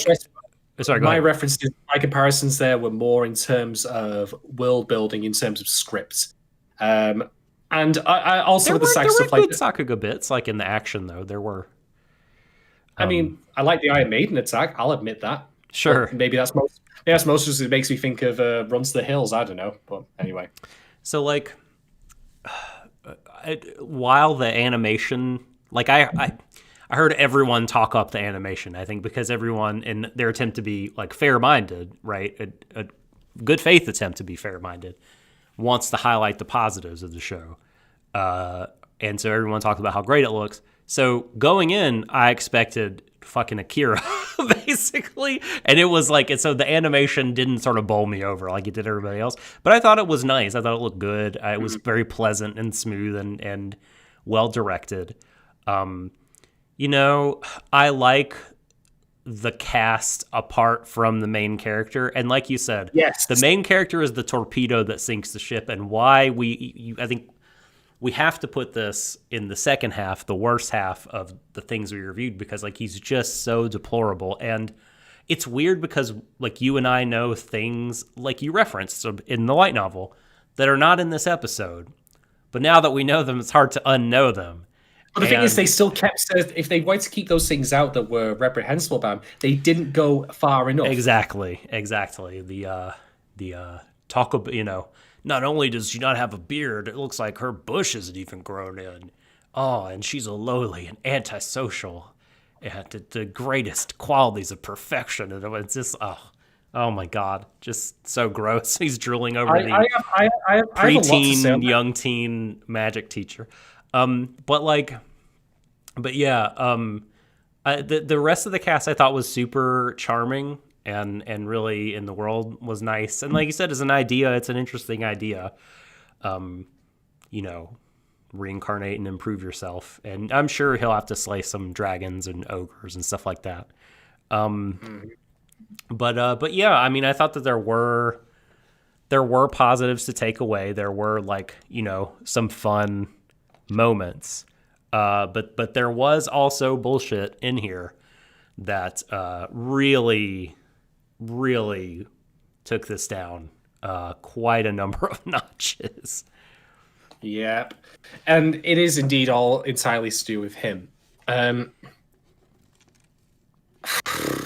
Okay, the first thing I'm going to say about this is this, right, which is I think, like I said this about Shield Hero, and I'll say it here. I think the writer or the author is overlaying what they believe the target audience to be with the main character in a number of ways, and I can't help but think that is kind of low-key insulting. And you think I'm maybe going a bit too far here, but I want to actually specifically reference the scene we discussed where he looks at Roxy and starts thinking, "Oh, she's a lolly," you know. So in scornful gaze, middle school. You know, unsociable, kind of stuff. Yeah, three traits that equal perfection. Which categorically makes him a paedophile. as far as I'm concerned. If that's his preference. Whatever the technical term is for it, right? It's no, let's not call it technical. It's pedophile. well, it says like there are like there's like a taxonomy of, you know, people attracted to, you know, children, boys or girls of this age group, that age group, that age group, and they call them different names. But yes, well, I think we can use pedophile as shorthand for the lot of it. At least I'm comfortable doing that. Yeah, absolutely. So here's the thing, right? First off, obviously the fact that he even thinks this is reprehensible in itself. Now, people have tried on anime news networks to defend this. And honestly, people who try to defend this in any way other than from a narrative point, it says a lot more about you, to be quite honest, than it does about the show. I will throw that out there. You've got to come at this to try and defend its purpose in the text, not because you yourself might potentially agree with it, because guess what? It doesn't put you in a good light. I'll go on record saying that. Call it what it is, be damned for who you are. But, ironically, this leads to my next point. So, all of these terms that Rudeus, mystery person from present, describes Roxy as, you've got to remember that she was designed as a character by the Rice themselves. So he has deliberately designed her as a character to be viewed in such a way by that person who is an otaku, and in turn, by proxy, is making Roxy, into that same kind of thing to be viewed as by the target audience. Yeah. So for all that, for all that he might say, like the author's actually gone on record trying to defend this stuff, and the defenses are laughable. We'll talk about those in a bit. But I'm sorry, you've deliberately designed the characters to be viewed in this way, and you've made it textual that she is viewed as such by an otaku, and then you're trying to peddle this to otaku and trying to pretend that, oh no, he's... I'm sorry, no, you've deliberately crafted this character in such a way to be viewed like that. You don't get off the hook from this. Like, it's really, really damning when you drill down into it, how this makes like the target audience look. I mean, I made the joke before about anime being made for sex offenders, and I didn't realize that this is literally what they're trying to go for here. Oh my god. Well, I want to steer it away from like criticism of the fan base or whatever of the show, because like because their drawings and sexuality is complicated, and I don't want to like be like, if you for this show, I am not of the opinion yet anyway that if you like it, you're bad. Like, I usually don't sort of take that tack, but the text itself, I think that there's plenty of grenades you can lob at it. No. Let me clarify. Okay. Like, when I say that, I mean, firstly, I'm talking specifically about people who try and defend it in such terms on ANN. That very small minority of people. I certainly would be lumping, say, Canopy Effects in there or anything like that, who does like this show. Right. Because they, of course, acknowledge, that has its faults. What I am trying to get across here is I think the writer of this show, the person who wrote the original light novel, has intentionally or unintentionally cast the target audience in a very, very negative light. That's in fair. the same way that Shield Hero does. That's fair. And Redo, for that matter, as it turns out. Yeah. Oh, this different kind of but yes, you're right. When you start talking about like otaku, and then you have them become reborn as well, but bring their explicit experience through, to the point where he actually says, "How would I talk to her if she was a video game character?" Then you are, whether you intend to or not, inviting commentary onto otaku as a target audience. And if your otaku in your show, be it only one of them, is, talking about how she's in middle school and that turns him on or whatever, then I'm sorry to say, but you are painting with a broad brush there. I'm not the one insulting the target audience here. The show is. That's the point I'm trying to get across. The only people I choose to insult are those who actually unironically defend this, because they themselves are, whether they realize it actively or not, probably of the same opinion as the protagonist. And I have no time for those people. Especially when they're talking to Anne and Lindsay, who's spoken about her own history on, and trying to defend that stuff. She said herself, on Twitter, this is why I find it difficult to tell, because people treat, sexual assault as something that's so laissez-faire. It's true. I mean, it's not right for me to bring up her stuff that she's talked about publicly, to be quite honest. That should be something she should talk about. But I feel like mentioning, because it feels like these people treat this stuff as if it just doesn't exist in the real world. Yeah. So man, there's a lot to unpack with this, right? I mean, I think I think if we take the stance, right, that like we think the show's definitely not for us and has some stuff in it that's not for us, and like, you know, that we think is bad, and we're gonna criticize it because that's what we have podcasts to do, and we're gonna give arguments and everything like that. Like, I think, yeah, people should not be mad at us or people like Lindsay or anyone else that sees the show and criticizes it, or sees the show and says like, you know, hey, like this show was written by a man that doesn't really have experience with this sort of thing, and it's just flippant, and like I find it, fictional woman speaking, find it offensive, and here's the reasons why. Like, I mean, I think that stuff should be taken seriously, and like, and I feel like it's really telling that like a sort of an argument marshaled, you know, for the defense of this show is like, well, he only like pervs on a child like once. The rest of it is on adults. When like, you know, like you were saying, like that sort of like, sex pesty behavior and sexual that, you know, and sexual assault along with it. Like, I mean, it's not a, it's still gross and bad. Like whenever he is leering at the maid and she's like, well, that's the only reason the main character exists. That's and the he's only like, reason she hey, exists. Yeah. That's the only reason the main character exists. And when you say like, oh, it only happened the once. Oh, well, okay then. How about I murder someone? I only did it the once. Let me go. Well, Jesus fucking Christ, honestly. But it goes further than that. Like, people have tried to defend this by saying, okay, look, it's all internal monologue.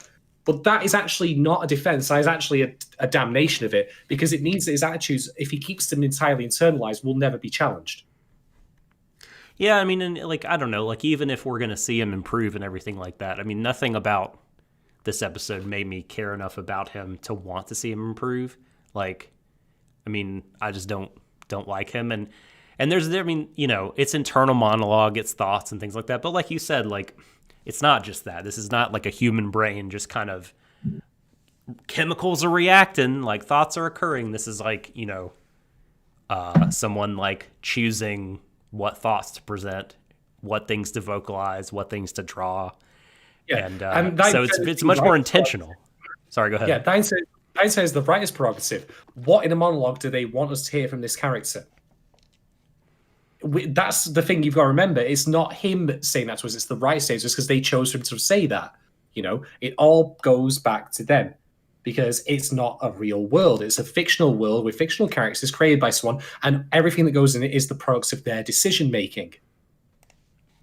So if we hear all of his in a monologue and it makes him look like a twat, and people then go, oh, well, you know, that's just what he thinks. Like, no, sorry, that's what the writer's chosen to present to us. Why'd they present that to us? Because they thought it'd be funny? I'm sorry to say it isn't, you know. I don't particularly find the idea of child molestation funny, you know. No. I'm surprised that has to be a controversial opinion these days. And bad, yeah. But here we are, you know. Yeah, and some people are talking. Some people are talking in chat, like bringing up a really good point that like his molesting and leering and sex pestiness is presented as a quote unquote character flaw,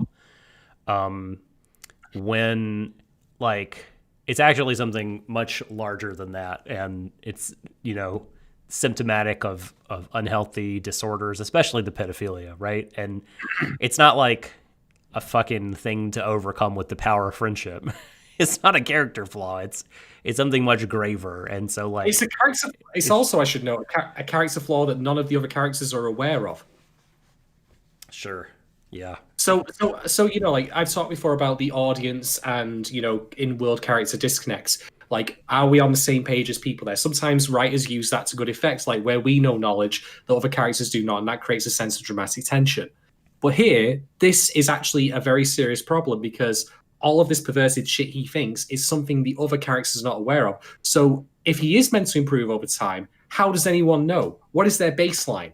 Now, I'll grant we are only one episode in. Maybe this reveals itself later as he grows up. But I don't see that exactly presenting itself like, you know, on the best foot forward here to say this perversion in his head exists for a genuine narrative reason other than, oh, he's an otaku. This is why I think otaku are like. And isn't it funny? Maybe he's like, here's what I am like, and I am a representative of the otaku.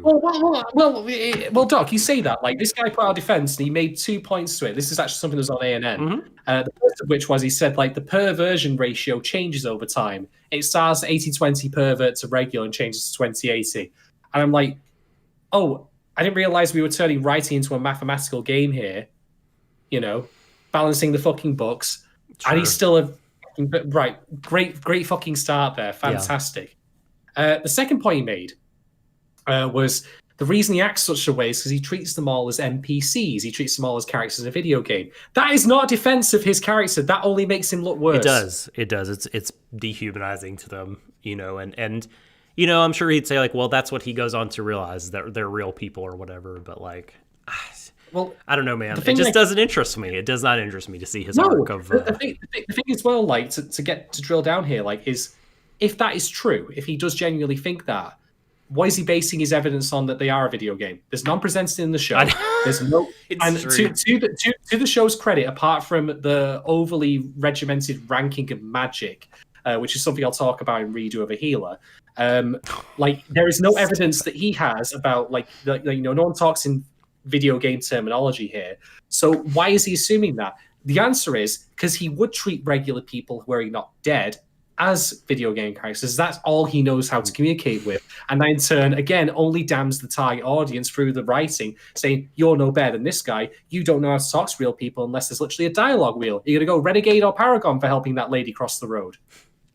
Yeah, I mean... Fuck this show, man. So, like, there's all kinds of... and we're not offended that this is a sex comedy, you know, because there's sex comedies that we have liked on this show. Oh god, what's the one called? I cannot remember it. You love Shinameta. Yes, thank you. I really like Maria the Virgin Witch a lot. You know, because I don't know, they have a lot of good qualities, and you know, and thus far from what I have seen, sexual assault isn't necessarily involved, but. Regardless, another point I wanted to bring up was that, like, well, there's 2 points. One is the fact that he is a baby is not a defense of any of the behavior, because it's very much textual that this is the soul or mind, psyche of a 34-year-old man inside this baby. And so the sort of innocent child defense, it doesn't work. For us, the audience, for the people in the show, the characters and universe, that's one thing. But for us, the audience, different thing. The other thing is like, I don't know. I'm struggling to kind of articulate this, but like, it's not just that he's a bad person that I don't care about, like the show, because there's tons of television shows about like bad people. I mean, this whole golden age of television in the West, right, is like with shows like Sopranos and Breaking Bad and Mad Men and The Wire, even like all kind of about bad people. Mm-hmm. But even if they sort of, you know, have their moments of looking cool, I didn't ever feel like the show was winking at me saying, oh, Walter White, he's the good guy. He's a cool dude. Like, whereas I feel like in shows like this, I mean, it's, you know, I mean, I'm sure he'll self-improve and everything like that, but then I wouldn't be surprised if the last shot of the show was him, you know, looking up Roxy's skirt at her panties. Like, it's, you know, you can never take the otaku out of the whatever it is, but you know, do you understand what I mean? I walked away, to be honest. But here's the thing, right? Firstly, your Walter White comparison. Walter White starts off as a good person and degrades over time because of the situation he's forced in. He does not start from a bad place and get better. He gets worse, which is in of itself an indictment of the American healthcare system, that he can't get treated for cancer, so he has to, you know, sell drugs in order to finance it. That's why his story is compelling, because he is a tragic character. Mm-hmm. He's a tragic character ultimately we end up disliking, or at least most of us do. Some people think he was fine to do all the scummy shit he did later in the series, but nonetheless, like, you know, there is a complexity in the background to his actions that is worth examining. Well, that dude saved those teenagers' lives. He shoved them out of the way of a movie. There is there is no like. Okay, yeah, he shoved her out of the way, moving car. We don't even know who they are. It's such a thinly described premise for his death that it doesn't matter, in my opinion. Like, I'm glad for all the background detail that he is an everyman, but that's all that mattered when carried over. Yeah. Well, I'm glad people in chat know that Walter White was always a bad person. I mean, and it's, again, I guess it's pretty simple, right? That the show is saying dude bad, even though you feel sorry for him. I don't get the sense that is going to happen in this show, and I don't feel like, of course, it's happened as of episode 1. So that is why I just don't really care to follow along and see where Rudy goes, honestly. Mm-hmm. I don't really have much else to add, to be honest. I'll just sum up very quickly and say that, again, if he weren't so repugnant, if you just turned the dialogue off for the first episode, right, I think you could be honest. And I think there's a good idea buried in this totally. show. A really interesting one that actually would, buy into the idea of reincarnation, of bettering oneself. And on top of that, I'll go on record as saying this, like, when it comes to, people being into kids and all that, right? Like, I remember H Bomber Guy doing a video where he mentioned about a guy who was on a video interview where he said, I am sexually attracted to children, and I don't like that. I don't want to do it. I want help. I want to be treated. Right. So I accept that, like, as a, disorder, that these treatment, and I accept that there is the possibility of someone recognizing in themselves that what they are doing is wrong, and they should, or what they could potentially do is wrong, and they should stop themselves, because those people are out there, and good on them. But there is no such remorse from this person, not even now. Nor will there probably ever be. No, exactly. That's the line I draw here. Like, when people say, like, about his perversion, like, and all that, like, just being internal, all that. I'm sorry, but we again are presented with a monologue that portrays him as being entirely okay with his own actions. It would be different if he said, like, if he was like that other gentleman I mentioned, where I think this, but I don't like it. But we don't get that. And if you want to reply to me and say, well, that's how it is with this character, it's like, no, it isn't. That's how it's written. The author could have made it any way they wanted. And they clearly had little to no understanding of the implications of what they were writing, given they're now trying to defend themselves publicly about it. Trying to like bat away the accusations by saying, oh, he just treats them all as NPCs, which is, let me just take this kind of gasoline and pour it on fire. It's okay. It's all right, guys. He just thought that they weren't human. Well, okay. So, yeah, I just thought it was important to get out there the fact that, like, this show is very much not our thing, and not because we don't like shows about flawed characters or bad people. It was close to being my thing. That's what bothers me as well. It could have been. Okay, fair enough. Like that Ultima 4 idea I mentioned, where it is just an ongoing journey of self-discovery and self-improvement, I would be all over that. Jettison the grand overarching evil narrative. We've got the guy, in Mordor plotting shit or whatever. We've got the Emperor, like, on the Death Star. Jettison all that. Just a pure journey of self-discovery and enlightenment. I would be in for that. But don't set the bar so low. I mean, just like you said, just treat it so flippantly. His fucking unhealthy and harmful behavior. Like, silly guy, silly baby. So, yeah, fuck that show. I love that Alex in chat by OD42 said, lol, I missed that Shadon wheeled out Ultima 4, and it is that old it would need to go out on a wheelchair, to be fair. It was like from the very early 90s, late 80s. Yeah. Ultima old, but so are we. All right. Well, now it's time for the main event. Got to rate the episodes, though. Oh, yeah. Okay. I'm going to give this one... I'll give it 1.5 stars. 1.25 for me. Yeah. Like, it was, some nice looking parts. One or two parts made me laugh, but all ruined by the other. The brownies became shit brownies.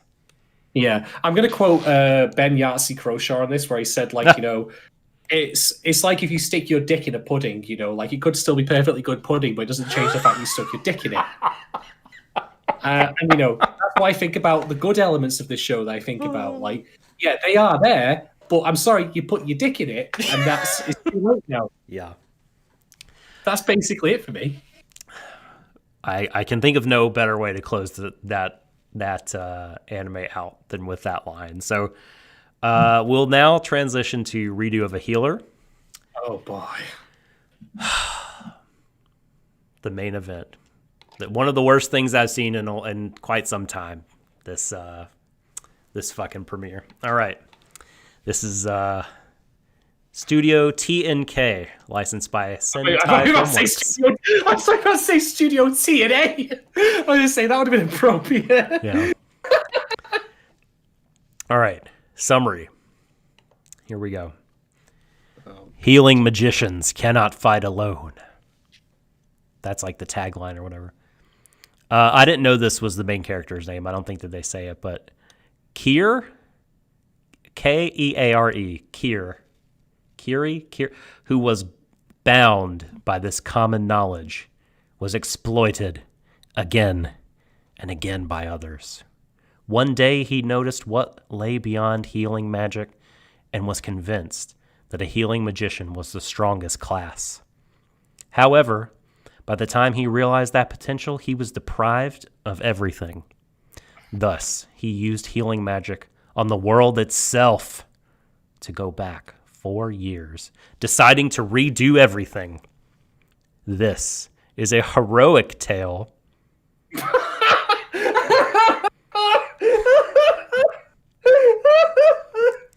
A heroic tale of one healing magician who became the strongest by using knowledge from his past life and healing magic.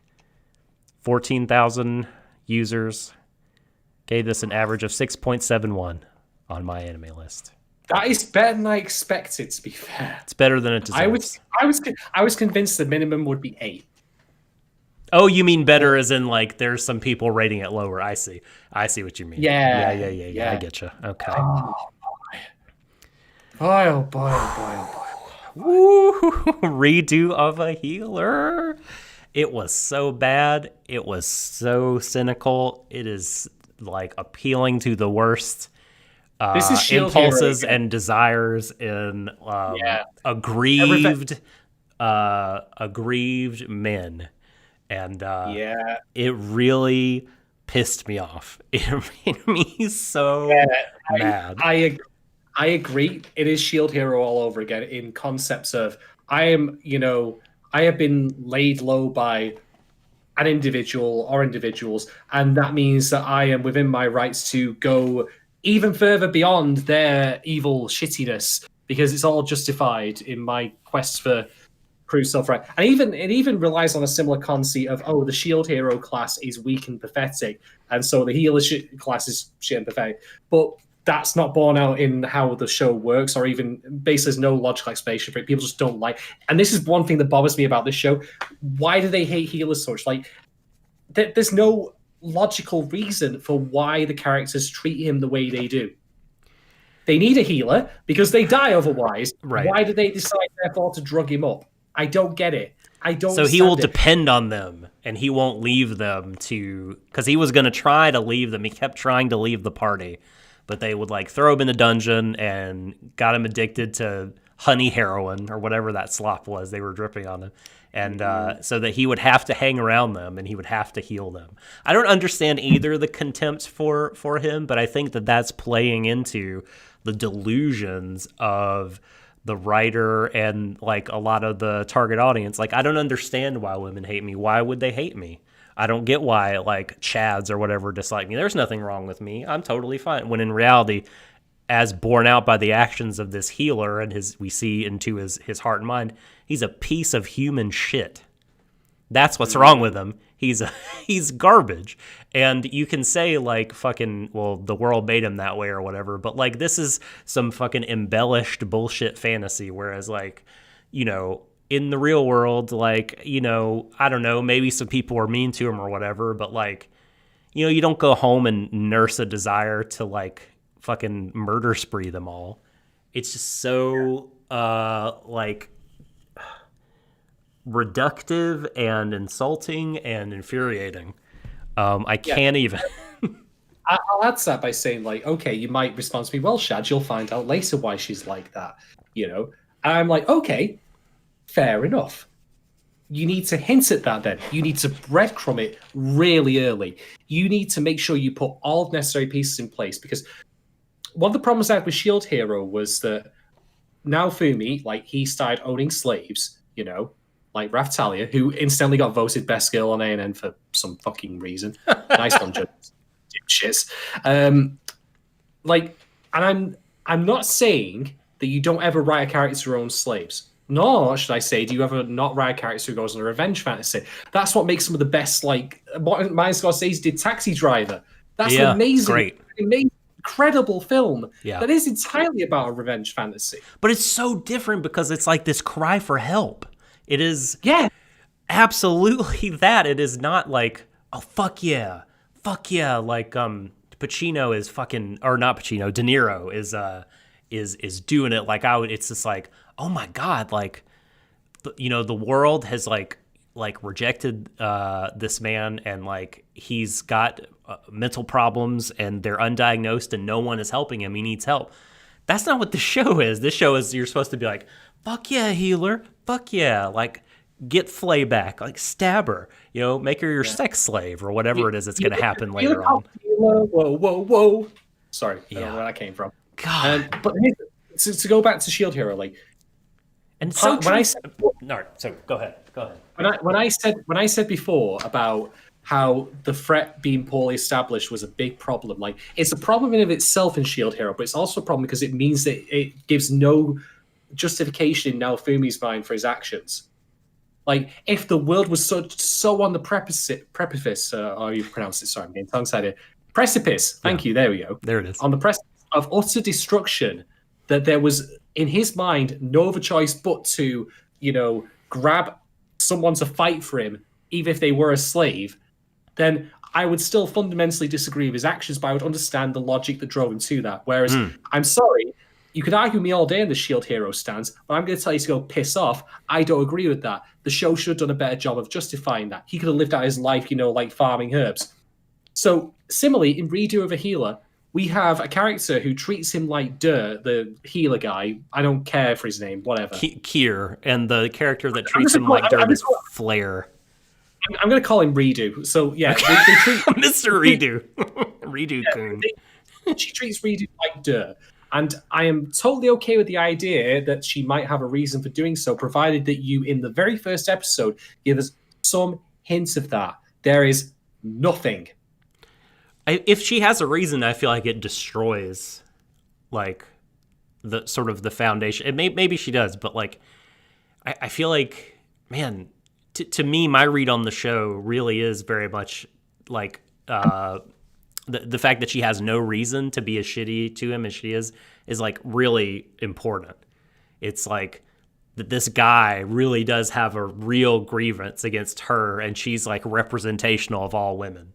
And that's why, like, it doesn't fucking matter if the swordswoman who's in this episode actually shows concern for him and gives a shit about him and, like, is like, oh, no, like, he fainted, like, good healer, like, you're so good. I'm so worried about you. That doesn't matter. Who cares? Like, all he's focused on is getting Flare back at the expense of all humanity. I mean, dude, like, in the backstory or whatever, when he, like, obtained the Philosopher's Stone from the heart of the Demon Lord, and that's how he's able to heal the world, right? Like, the rest of the people, like Flare's group, wanted the Philosopher's Stone to rule the world, but he is gonna supposedly do something more noble by, like, you know, he's gonna set the clock back and redo everything where he comes out on top. It's no more noble. It's just world domination in another coat of paint. Like, he's just as bad as them. Can I offer 2 points to that? Yeah. The first of which is just a plot one, which is if he hated her so much, and they were her and her party, including not Barrett Wallace, by the way. Yeah. Yeah. If they were all so badly injured that they needed healing, why did he not just leave? Well, I suppose he felt that's too good for them just to die. Which is why he put himself at a disadvantage and would have to go through an incredibly elongated plot in order to, bullshit. Some Count of Monte Cristo. Writing. Second point is this, and this was the thing, like, I said about Mashuko Tensei that I thought there was a kernel of a good idea here. And I think there's a kernel of a good idea here. Don't. Hear me out. Hear me out. Right? He rewrote the world basically with his healing magic when he used the Philosopher's Stone or whatever it was. It's a Warudo. Yeah. But the world is not really any different than it was before. And Flair, the moment she learns he's a healer, just reacts to him with, oh, fuck that guy. Can I just say, if you think about the mechanics of this in terms of like, by the way, yes, this is an anime where society itself has structured itself on fucking role-playing game classes. Like, hooray. Like, he turned back time by healing the world. So, like, time is supposed to be the equivalent of damage. So, like, the Earth's HP bar is slowly running out. But no, here's, Cure 3. Oh, now we get to go back 4 years. Like, it's so ludicrous. It's really stupid. The classic Al Gore policy. I'm joking. Yes. The classic Superman 3 policy. Fly around the world backwards. Superman 1 policy, yeah, exactly. Oh, it's Superman 1? Okay. Yeah. Although the thing, I'm not going to explain that, but the point I'm getting to is this, right? He had the power to rewrite the world and things remained as they were pretty much. Like, he just brought it back. Flair's still the person he always thought she was. Is that not an interesting idea to you, that he was so bitter that he couldn't envision a world in which he was a better person if he had the powers to rewrite it? I wonder if it's like what... So, like, maybe I'm just like not digging into this text enough, like this meaty. I don't go rounding through this shit like, here, yeah. But like I don't know if it's like just a clock reset or if he got to actively have agency in changing how the world would be. I don't know. But yeah, I mean, you're right. I mean, I don't think he would have wanted her to be any different because he wants to fucking get back at her.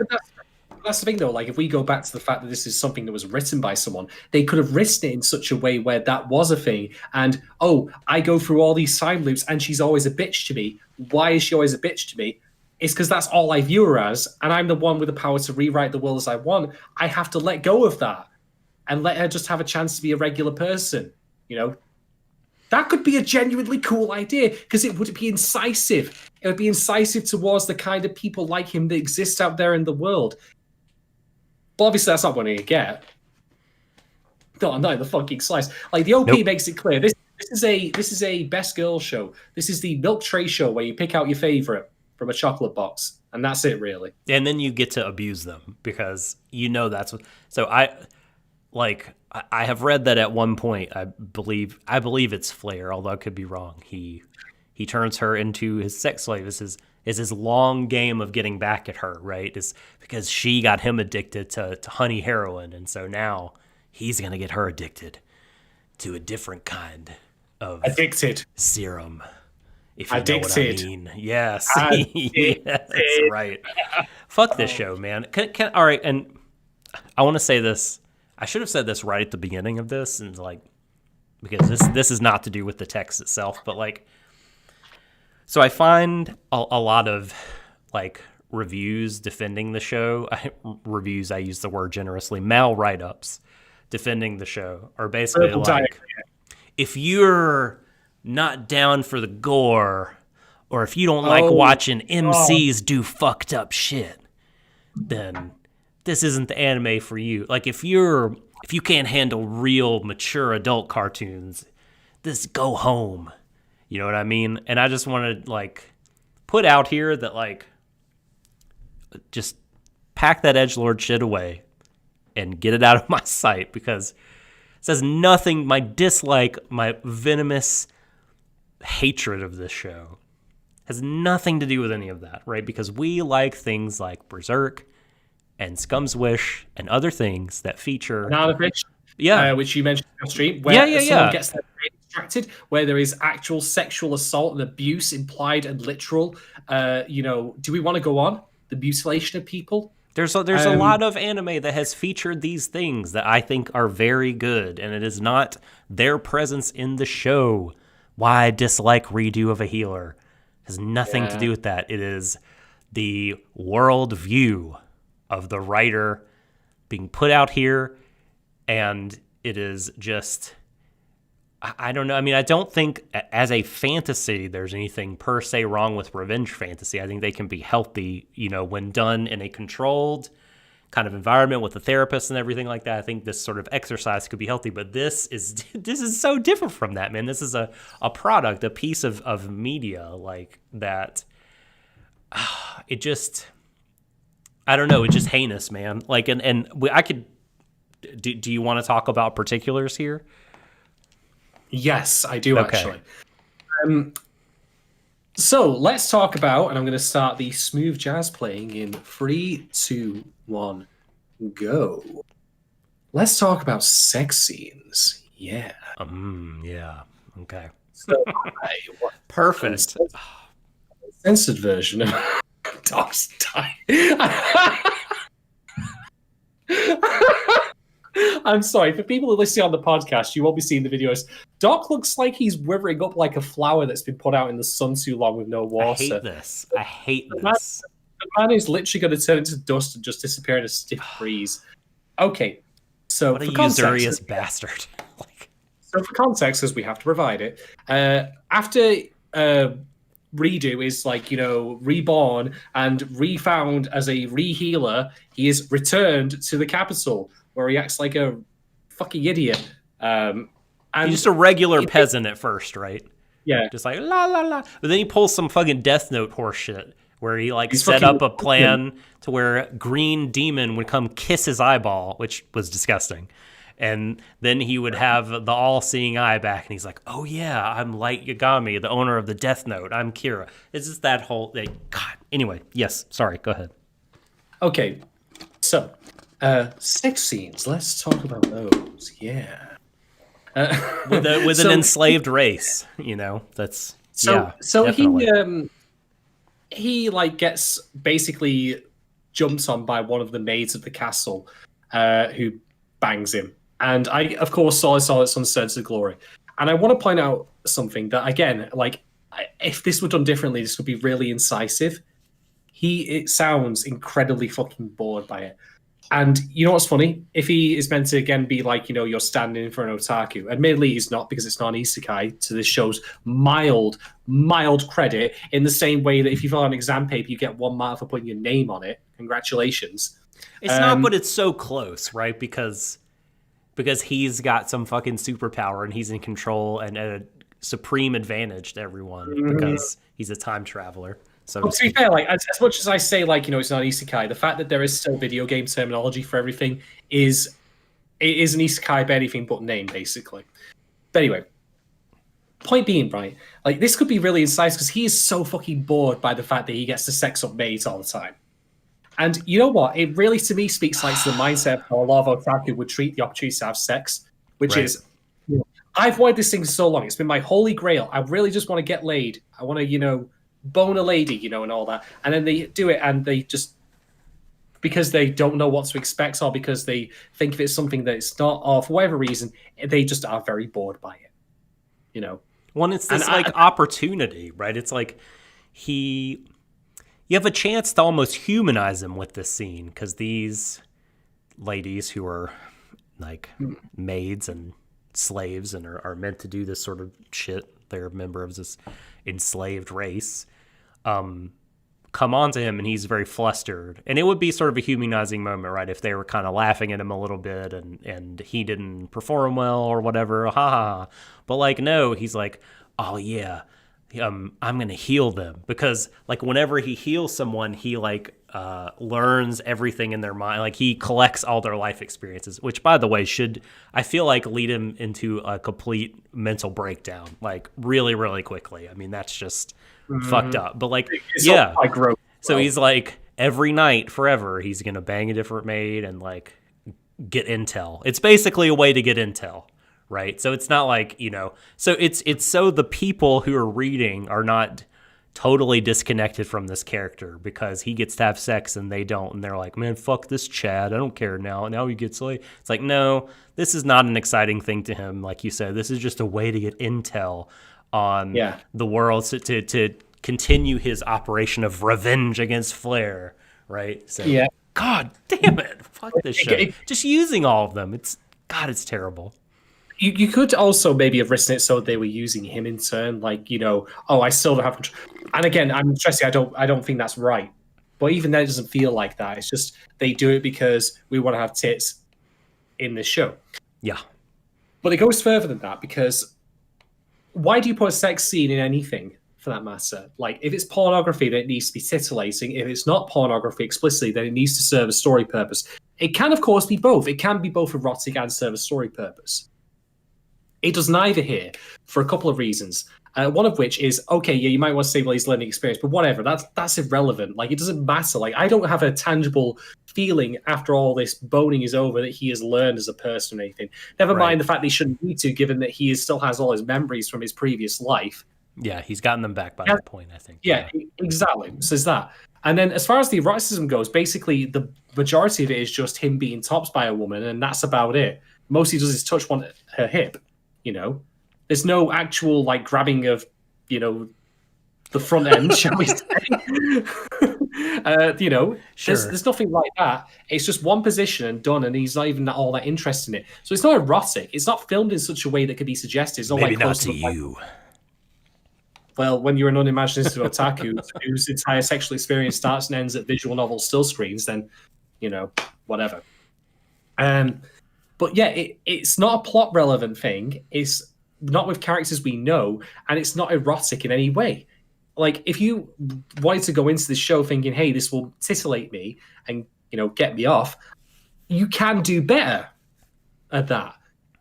And so I'm sorry, but like this whole sex scene shit, it's completely and utterly bad no matter whatever way you want to paint it. It's bad at being erotic, it's bad at being titillating, and it's bad at serving a story purpose or a character purpose even.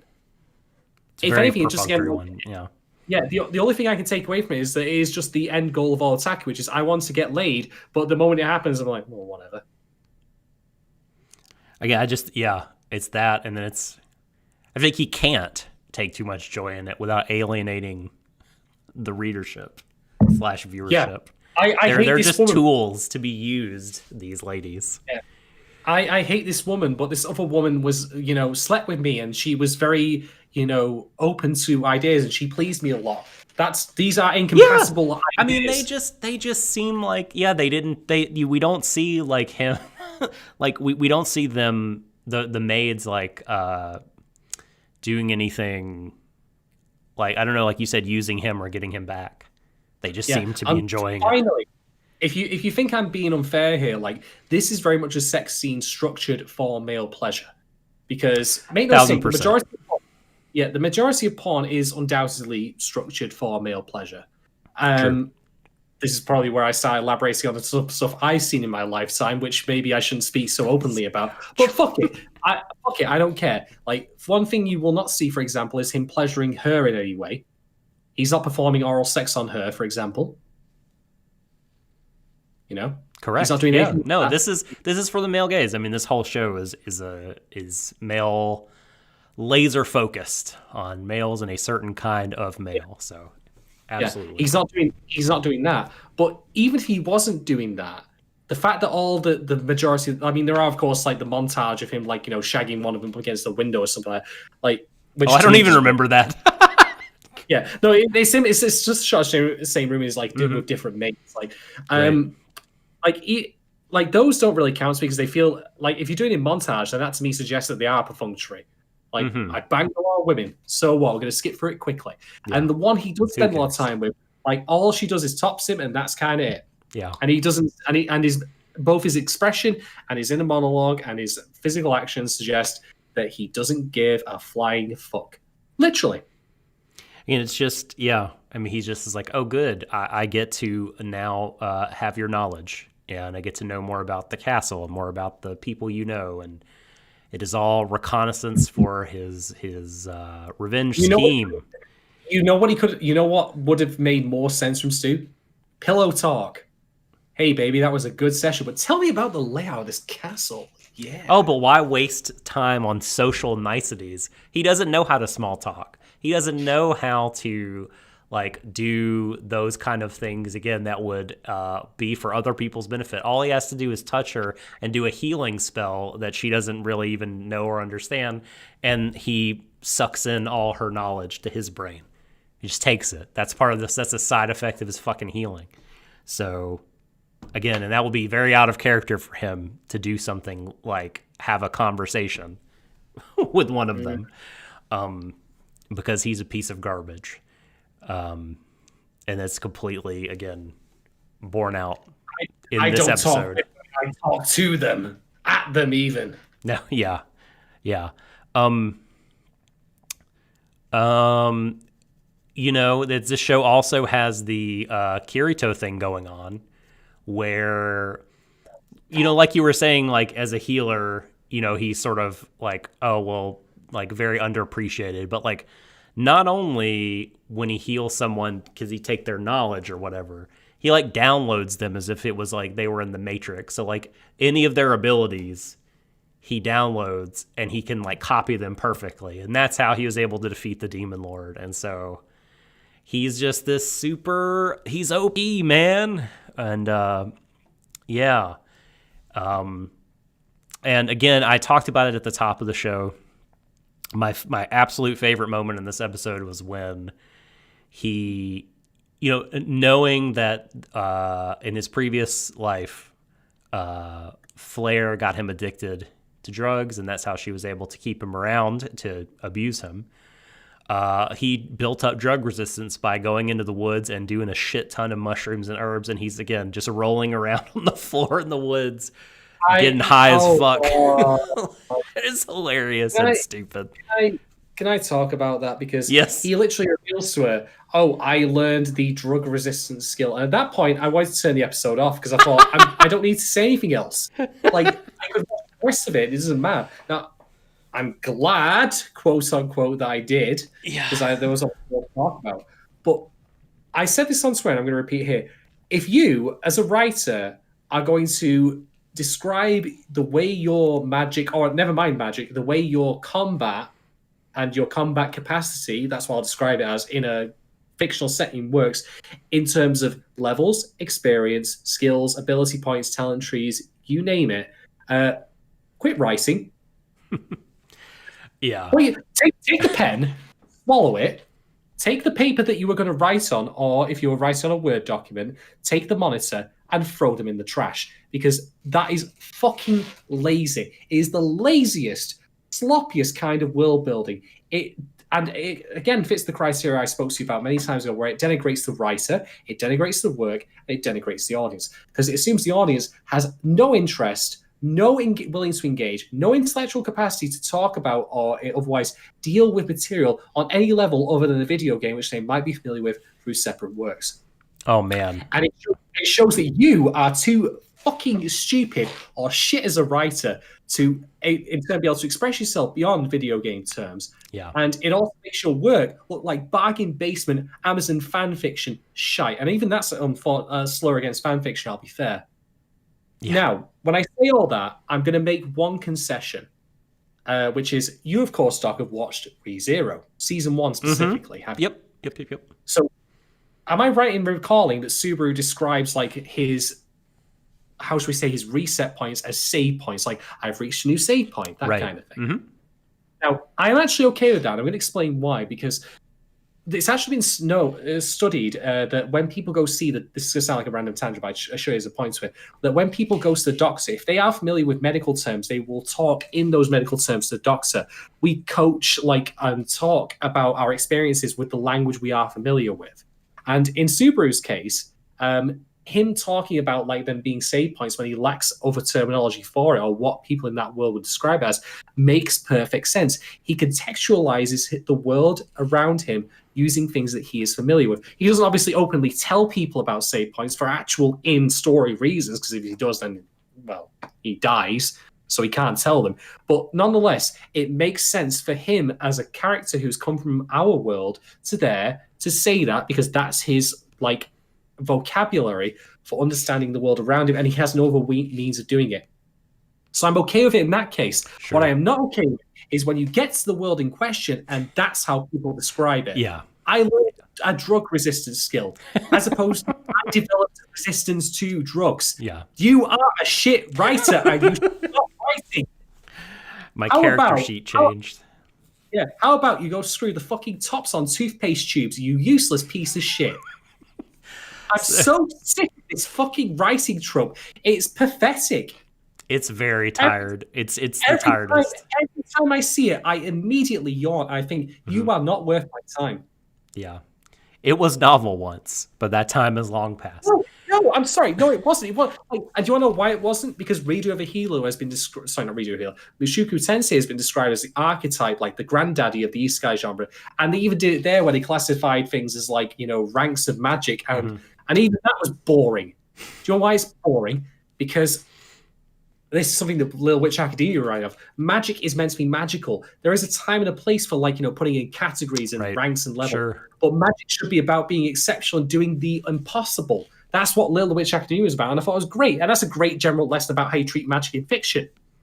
It's not a mysterious thing. It's just a fucking spreadsheet for you to tick off boxes, right? Yeah. It makes it all very sterile and uninteresting. I agree. When the world of TV show back. Yeah, when you're talking about a TV show. So in chat, like a couple things passed by. Like Gogo said this that the man that Redo didn't talk to the ladies because this world doesn't have a social link system. Very funny. Very true. No point, no stats for the conversation. And Yuki said when I mentioned Kirito-ness, Yuki said, "Lol, when did Kirito do that?" And no, I mean he didn't do that specifically in terms of downloading people's skills from the Matrix, so to speak, right? But by that I just meant that I've only, by the way, watched the first season of Sword Art Online, of the whole first season, so I don't know anything beyond that. But like it seemed to me that like any combat challenge, I mean, he was just magically up for. He could accomplish anything, do anything, wield his sword in any way possible. Like, and he just kind of had the ability latent within him to do whatever he wanted to do in that video game world. And Redo Healer Boy has that too, but he just steals it from everybody. And so, despite being a healer, he was doing awesome ninjutsu, bow staff, cool tricks, jumping around all over the shop and fucking up a demon lord, Well, the thing is, like, I mean, they base this on video games like where they have healers, and I mean, I've been playing Final Fantasy X recently, which was a game that definitely existed before Redo of a Healer was written. Yes. And I'm sorry to say, but healers can do things other than heal. Yuna in that game can summon Aeons, for example, or you can teach her black magic. It's very rare that you will ever find any sort of RPG system where a healer is completely incapable of doing any sort of offensive action. Even like clerics or priests or paladins in original Dungeons and Dragons were capable of doing some sort of combat. Sophie said earlier, how useless is he as a healer if he can't like just heal himself of poison to get rid of the drug addiction? Why can't he just, know what I mean? Incredible. What an oversight. What an oversight. Shadon, not all healers. So funny, Alex. Okay. I think I've gotten all my really huge criticisms out of the way of this show. It's extremely bad and cynical and really just panders to terrible instincts in people that need help. And it panders to them, it validates them, you know. And it's terrible. And I think, you know, I was talking earlier about jobless reincarnation, saying like, you know, if you like the show, like I don't want to sit here and say like you're bad or we don't like you or whatever. I genuinely struggle with this show to understand why people would like it beyond like maybe there's a certain kind of like very young person just coming up, like hasn't found themselves. I'm talking about like 14, 15 years old, right? And they're just watching it and they're like, this is fucking awesome or whatever because it's bloody and like, you know. I play World of Warcraft and no one appreciates me for my healing. Exactly. Like, you know, I was rejected by a girl at school or whatever. And like, you know, those kind of things in developmental process can have some value. But like, you know, I just if you're a grown up, like I'd struggle to see why you would like this. I mean, it's truly that bad. I mean, I think it's absolutely repugnant. Yeah. I think that it's again like with although maybe not quite as how to put it. I'm not sure how to put it, but like, I think in a similar way to Jobless Reincarnation, it speaks a lot about what its intended target audience is and what it thinks its target audience is like. Yeah, no doubt. And like Shield Hero, the justifications are piss weak. I mean, this is one person. You might say, well, he's only acting as one person, whatever, you know, like, but I'm sorry, I don't feel again like with Jobless Reincarnation, there's much evidence to like this character or believe that things will change for them for the better after it's gonna get worse. Oh yeah. At least there's a chance in Jobless. Maybe they'll get better. Well, I know. Well, actually, I know exactly what happens in episode 2. I believe. Do you want me to say out loud? Go for it. I believe that he sleeps with Flair and slaps her in the face with his redo. Because, of course, already? I thought it was going to take him a while to, like, win her over. Like, what the fuck? I mean, like, I don't know. I could be wrong. I don't have the full context for this. I'm never going to have the full context for this because I don't want to know about it. But to be quite honest, like, again, you can make the argument for all the shows we covered, like they do get better later on. But even like as much as we want to like cite the 3 episode rule, none of these episodes that we've covered have given me much sense to one. But like the last 2 discussed, like Jobless in Reincarnation and Redo of a Healer, they have given me anti-incentive because they just seem to me to fall along the same lines of stuff that I've talked about before, like when I talked about Shield Hero or anything else we've covered that's been like pretty fucking bad, where the characters are going down the same routes, they're going to do the same thing where, you know, despite like there'll be these 1 or 2 people who think they're shit, rightly, and will do all the fucking things they can to stop it, but then there's just going to be a load of people who just be like singing their praises every last turn, even when it makes no sense, and just saying how awesome they are. Because it's a vicarious experience for the target audience. yeah. You know, like if they could like, they'll like me too because I'm just like him. And like, if you think you're just like these characters, if you feel that's true, take a step back, have a good long think about all of the implications of that. Yeah. Boy. Should we rate this episode? Negative 2 stars. It's just I would like if it didn't exist. I don't say that about a whole lot of art, but it would be nice if this just didn't exist. I would like to heal the world and go back and kidnap the author and erase their memory somehow and make sure that they lead a nice quiet life away from the pen. For me, I was just thinking about why I rated Mushoku Tensei as, and a lot of that was based on the potential of a good idea and also good animation. And there is a kernel of a good idea in this one, which earns it a tiny little bit of merit. But now I'm trying to think, is it worse than Shield Hero for me? Is it worse than that? And that's rating the episode itself to me feels secondary to answering the question. I also have the full like time of watching all of Shield Hero's 26 episodes, a mistake I still regret to this day. And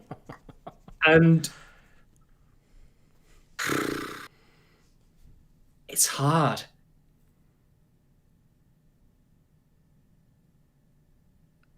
We're all waiting with bated breath. Is it worse than Shield Hero for you, Shadon? No. I know that sounds like that's probably a surprise, but I'm going to tell you why. Because Naofumi starts in a good place and succumbs to being a dickhead. Okay. And then he embraces that and is rewarded for his behavior after that. Well, That to me is the distinction here. Because I don't ever see this character having started from a good place. Like, we only ever see him at his worst. And maybe the show will allow for that later on when we get to see him in the better times. But I'm sorry, but it is just a vicarious revenge fantasy against a particular woman who treats him badly and is very clearly designed as a sex object. And that in itself is pretty pathetic, don't get me wrong. and fuck the whole world, right? Like, I mean, who cares about like other people that are good to other ladies that are nice to me, and the rest of the world that were living their lives in peace? For 4 years. The other thing that I should mention as well, though, is that Shield Hero again still has the flaws of its world building, whereas Redo of a Healer, for all its problems, there is no overarching threat, much as there isn't in Mushoku Tensei. I have to say, though, by the way, just on the RPG problem, though, when he goes into that throne room and says, "Oh, this guy's got a lot strong power level, this king here," Right? I'm like, that is pathetically lazy. So stupid, dude. Have him fight something. Show us. Do not tell us that he's a good fighter. Yeah. You piece of shit. Like, I hate it for that. I mean, at least use a scouter. Am I right? No, don't even use a scout. Show us. Yeah, I know. I know. Jesus. Mirror said episode 2 was worse than Shield Hero. And Alex says, is Crunchyroll rolling out the red carpet for this one? This one is actually a Sentai Filmworks one. It's one of the like 3 or 4 shows that they got. It was a very lean season for them, and it's one of the things they are simulcasting. So hooray! Yeah, I mean, Shield Hero like is still worse because it starts from a good place and suggests that you will never get better. Whereas I don't ever have to pretend that I like this character at all. I don't know. Yeah, I can't answer this question, of course, because I think that feels to me like a strong distinction because at least there's no ambiguity for me. Like, and that actually makes it better. Whereas Shield Hero is like, no, anyone can just literally turn into a complete shit bean, on a dime. But that's all I'm going to really say about. But what if they're honest about that? He's like just the worst person in the entire world. Look, you're right. The difference between the two is tiny, but for me, that still stings the most in my mind.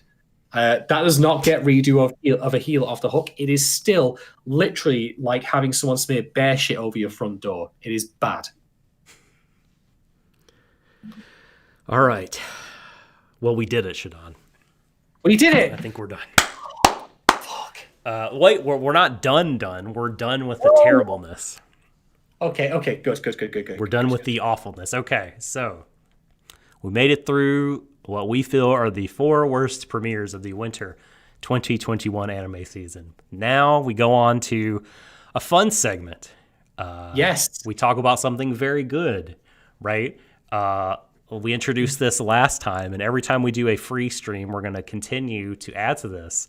It is, and let's pause for, not pause, but there's going to be a brief musical sting. It is the Warui Deshou Hall of Fame.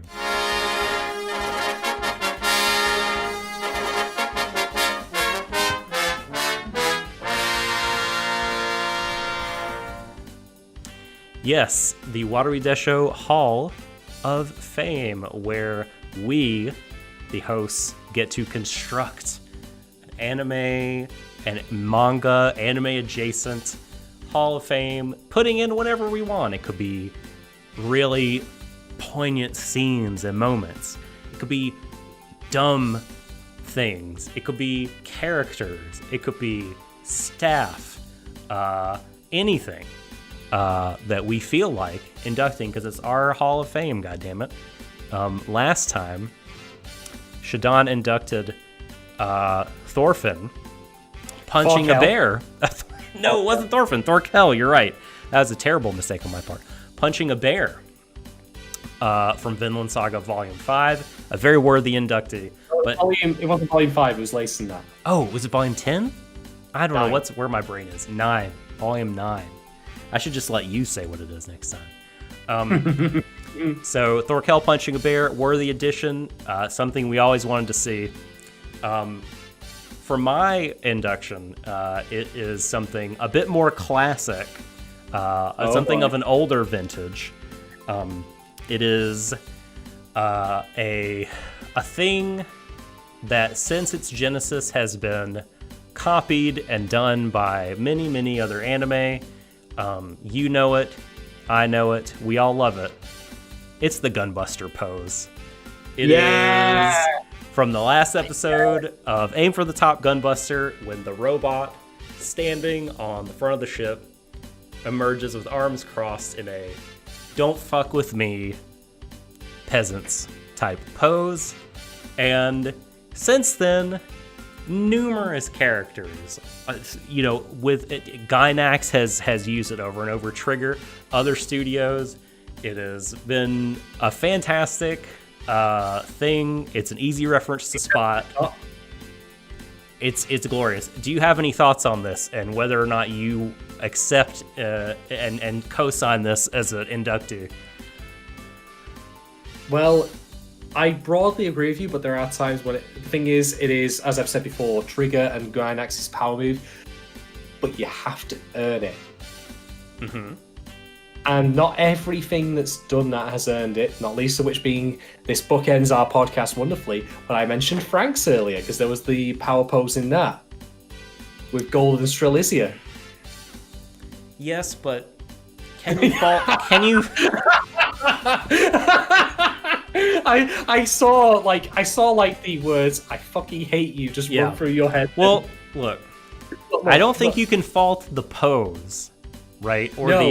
Or the kind of original rendition of it for its misuse. So, are you saying, or is what you're saying you don't want to induct the trope wholesale, but you want to induct the single instance of it? No, I'm willing to induct the trope wholesale. I just wanted to add the slight caveat to it that, like any good, inbuilt franchise signifier or whatever you call it, like big moment, big power move, you can't just throw it in there. You have to earn it, and for the most part, it has been earned in the past. Just that's my warning. But otherwise, I am in complete agreement with you. I mean, it was in Promare, if I recall correctly. It was fucking great Promare, for example. Gunbuster, Diebuster, great in there. Yes. Otherwise, put it in the Hall of Fame. It has my seal of approval. Boom! So it is in the Gunbuster pose, the second inductee into the Warui Deshou Hall of Fame. Some professional athletes will make the Hall of Fame and then do things that some people say will sully their legacy after the fact. Like O.J. Simpson. In a not dissimilar fashion, the Gunbuster pose makes its way, saunters in at a canter into the Warui Deshou Hall of Fame. Stay tuned. Historia, committing great violence on a bathroom door, and by proxy, girlfriend. The unfortunate that. Oh, okay. Well, listen, let's distance ourselves from this comparison right now and say that next week on our Wonder Egg priority stream, we will have another inductee into the Hall of Fame. Oh yeah. Well, that's going to do it now. We did it. We have done the whole thing. Yeah! I'm glad we had that Hall of Fame segment at the end of that, talking about bad things. So, everybody, thank you for hanging out with us for 2.5 hours, listening to us talk about garbage anime that we will hopefully all forget for the most part. Shadon, if people would like to continue this conversation with you on Twitter, how would they do it? Fuck you. No. Well, alrighty. Okay. No, I'm kidding. Before I give my I just want to point something out, which is I've been very disparaging towards groups of people throughout this podcast today. I'm just going to put out there, if you genuinely like any of the shows that we've discussed today, and you feel like I've been unfair to them, I'm happy if you talk to me about that, and I'll tell you how in just a moment. But all I'd ask is that you approach it honestly. I've said, for example, about people trying to defend Mushoku Tensei and redo of a healer, and they're not trying to defend it in any narrative sense, but because from what I've seen, it seems to like cook a bit too close to the bone in like, oh, people are criticizing this character's behavior, and maybe I'm just a little adjacent to that. And maybe that's true, maybe that's not for you as a person, listener at home. I'm happy to discuss these things. I'm not happy to debate certain concepts like, pedophilia is bad. That is not for debate. Fuck you if you think otherwise. Piss off. I'll put that out there. But point being, essentially, come at me at Shade and 1010 if you want to discuss things honestly and openly and be honest with yourself. Or if you don't even want to talk about stuff, just talk about anything else, it's fine. I am at the Subtle Doctor on Twitter.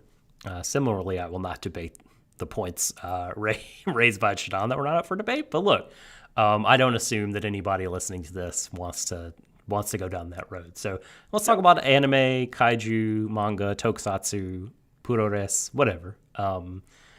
And if you would like to support the show, head on over to patreon.com/Warui Deshou if you'd like to support financially.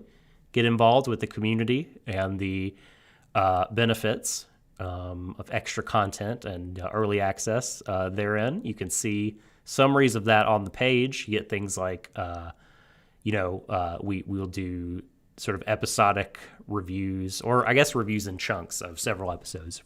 We do 3 different shows a season. To get access to all 3, you'll want to subscribe to the $5 tier. That's how you can get everything we do, guaranteed. But check the other tiers as well. Whatever fits your budget, we will happily appreciate. And as Shadon said, 20% of our proceeds every month will go to fund the new anime making system project that you can find from the good folks who do the Animators Dormitory project.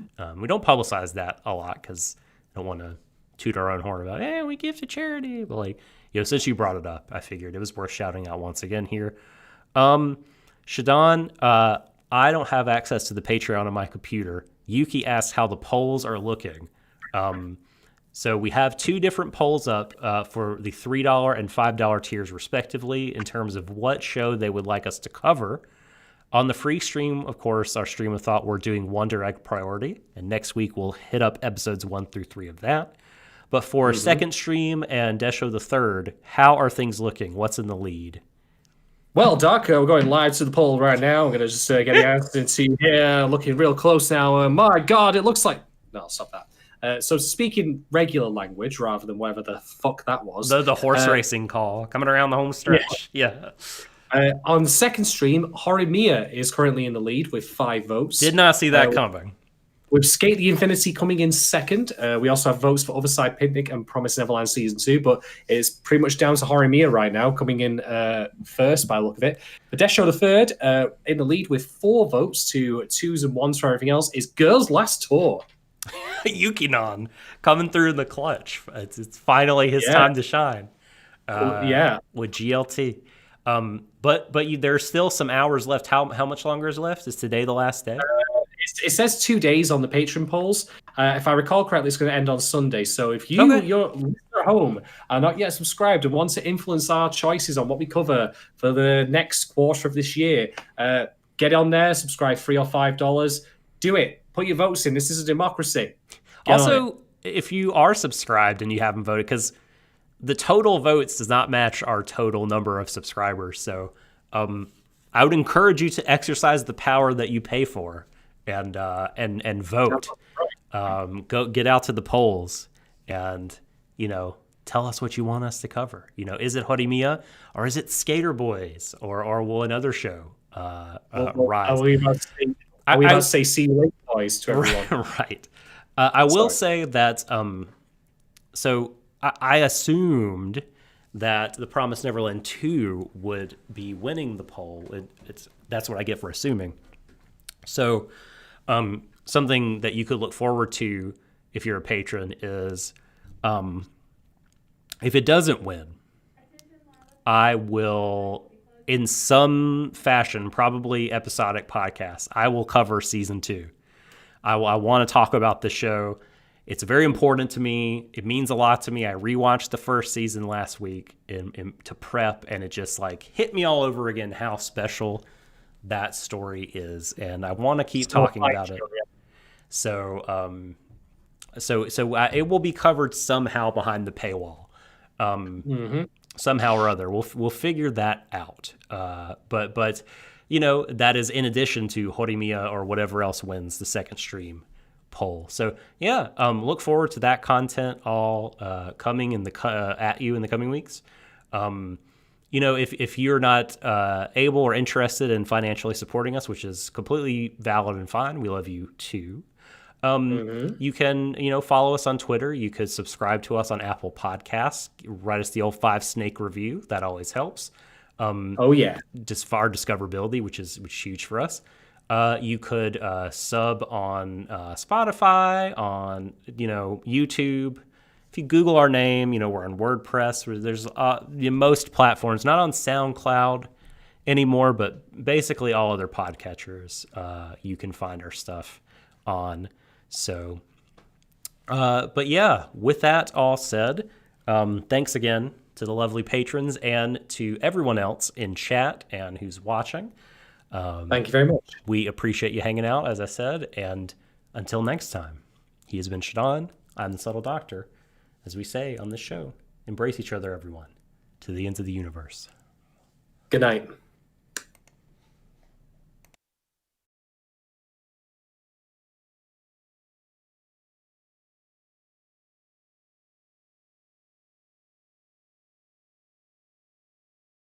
Also, I forgot to say, bring back the brothers.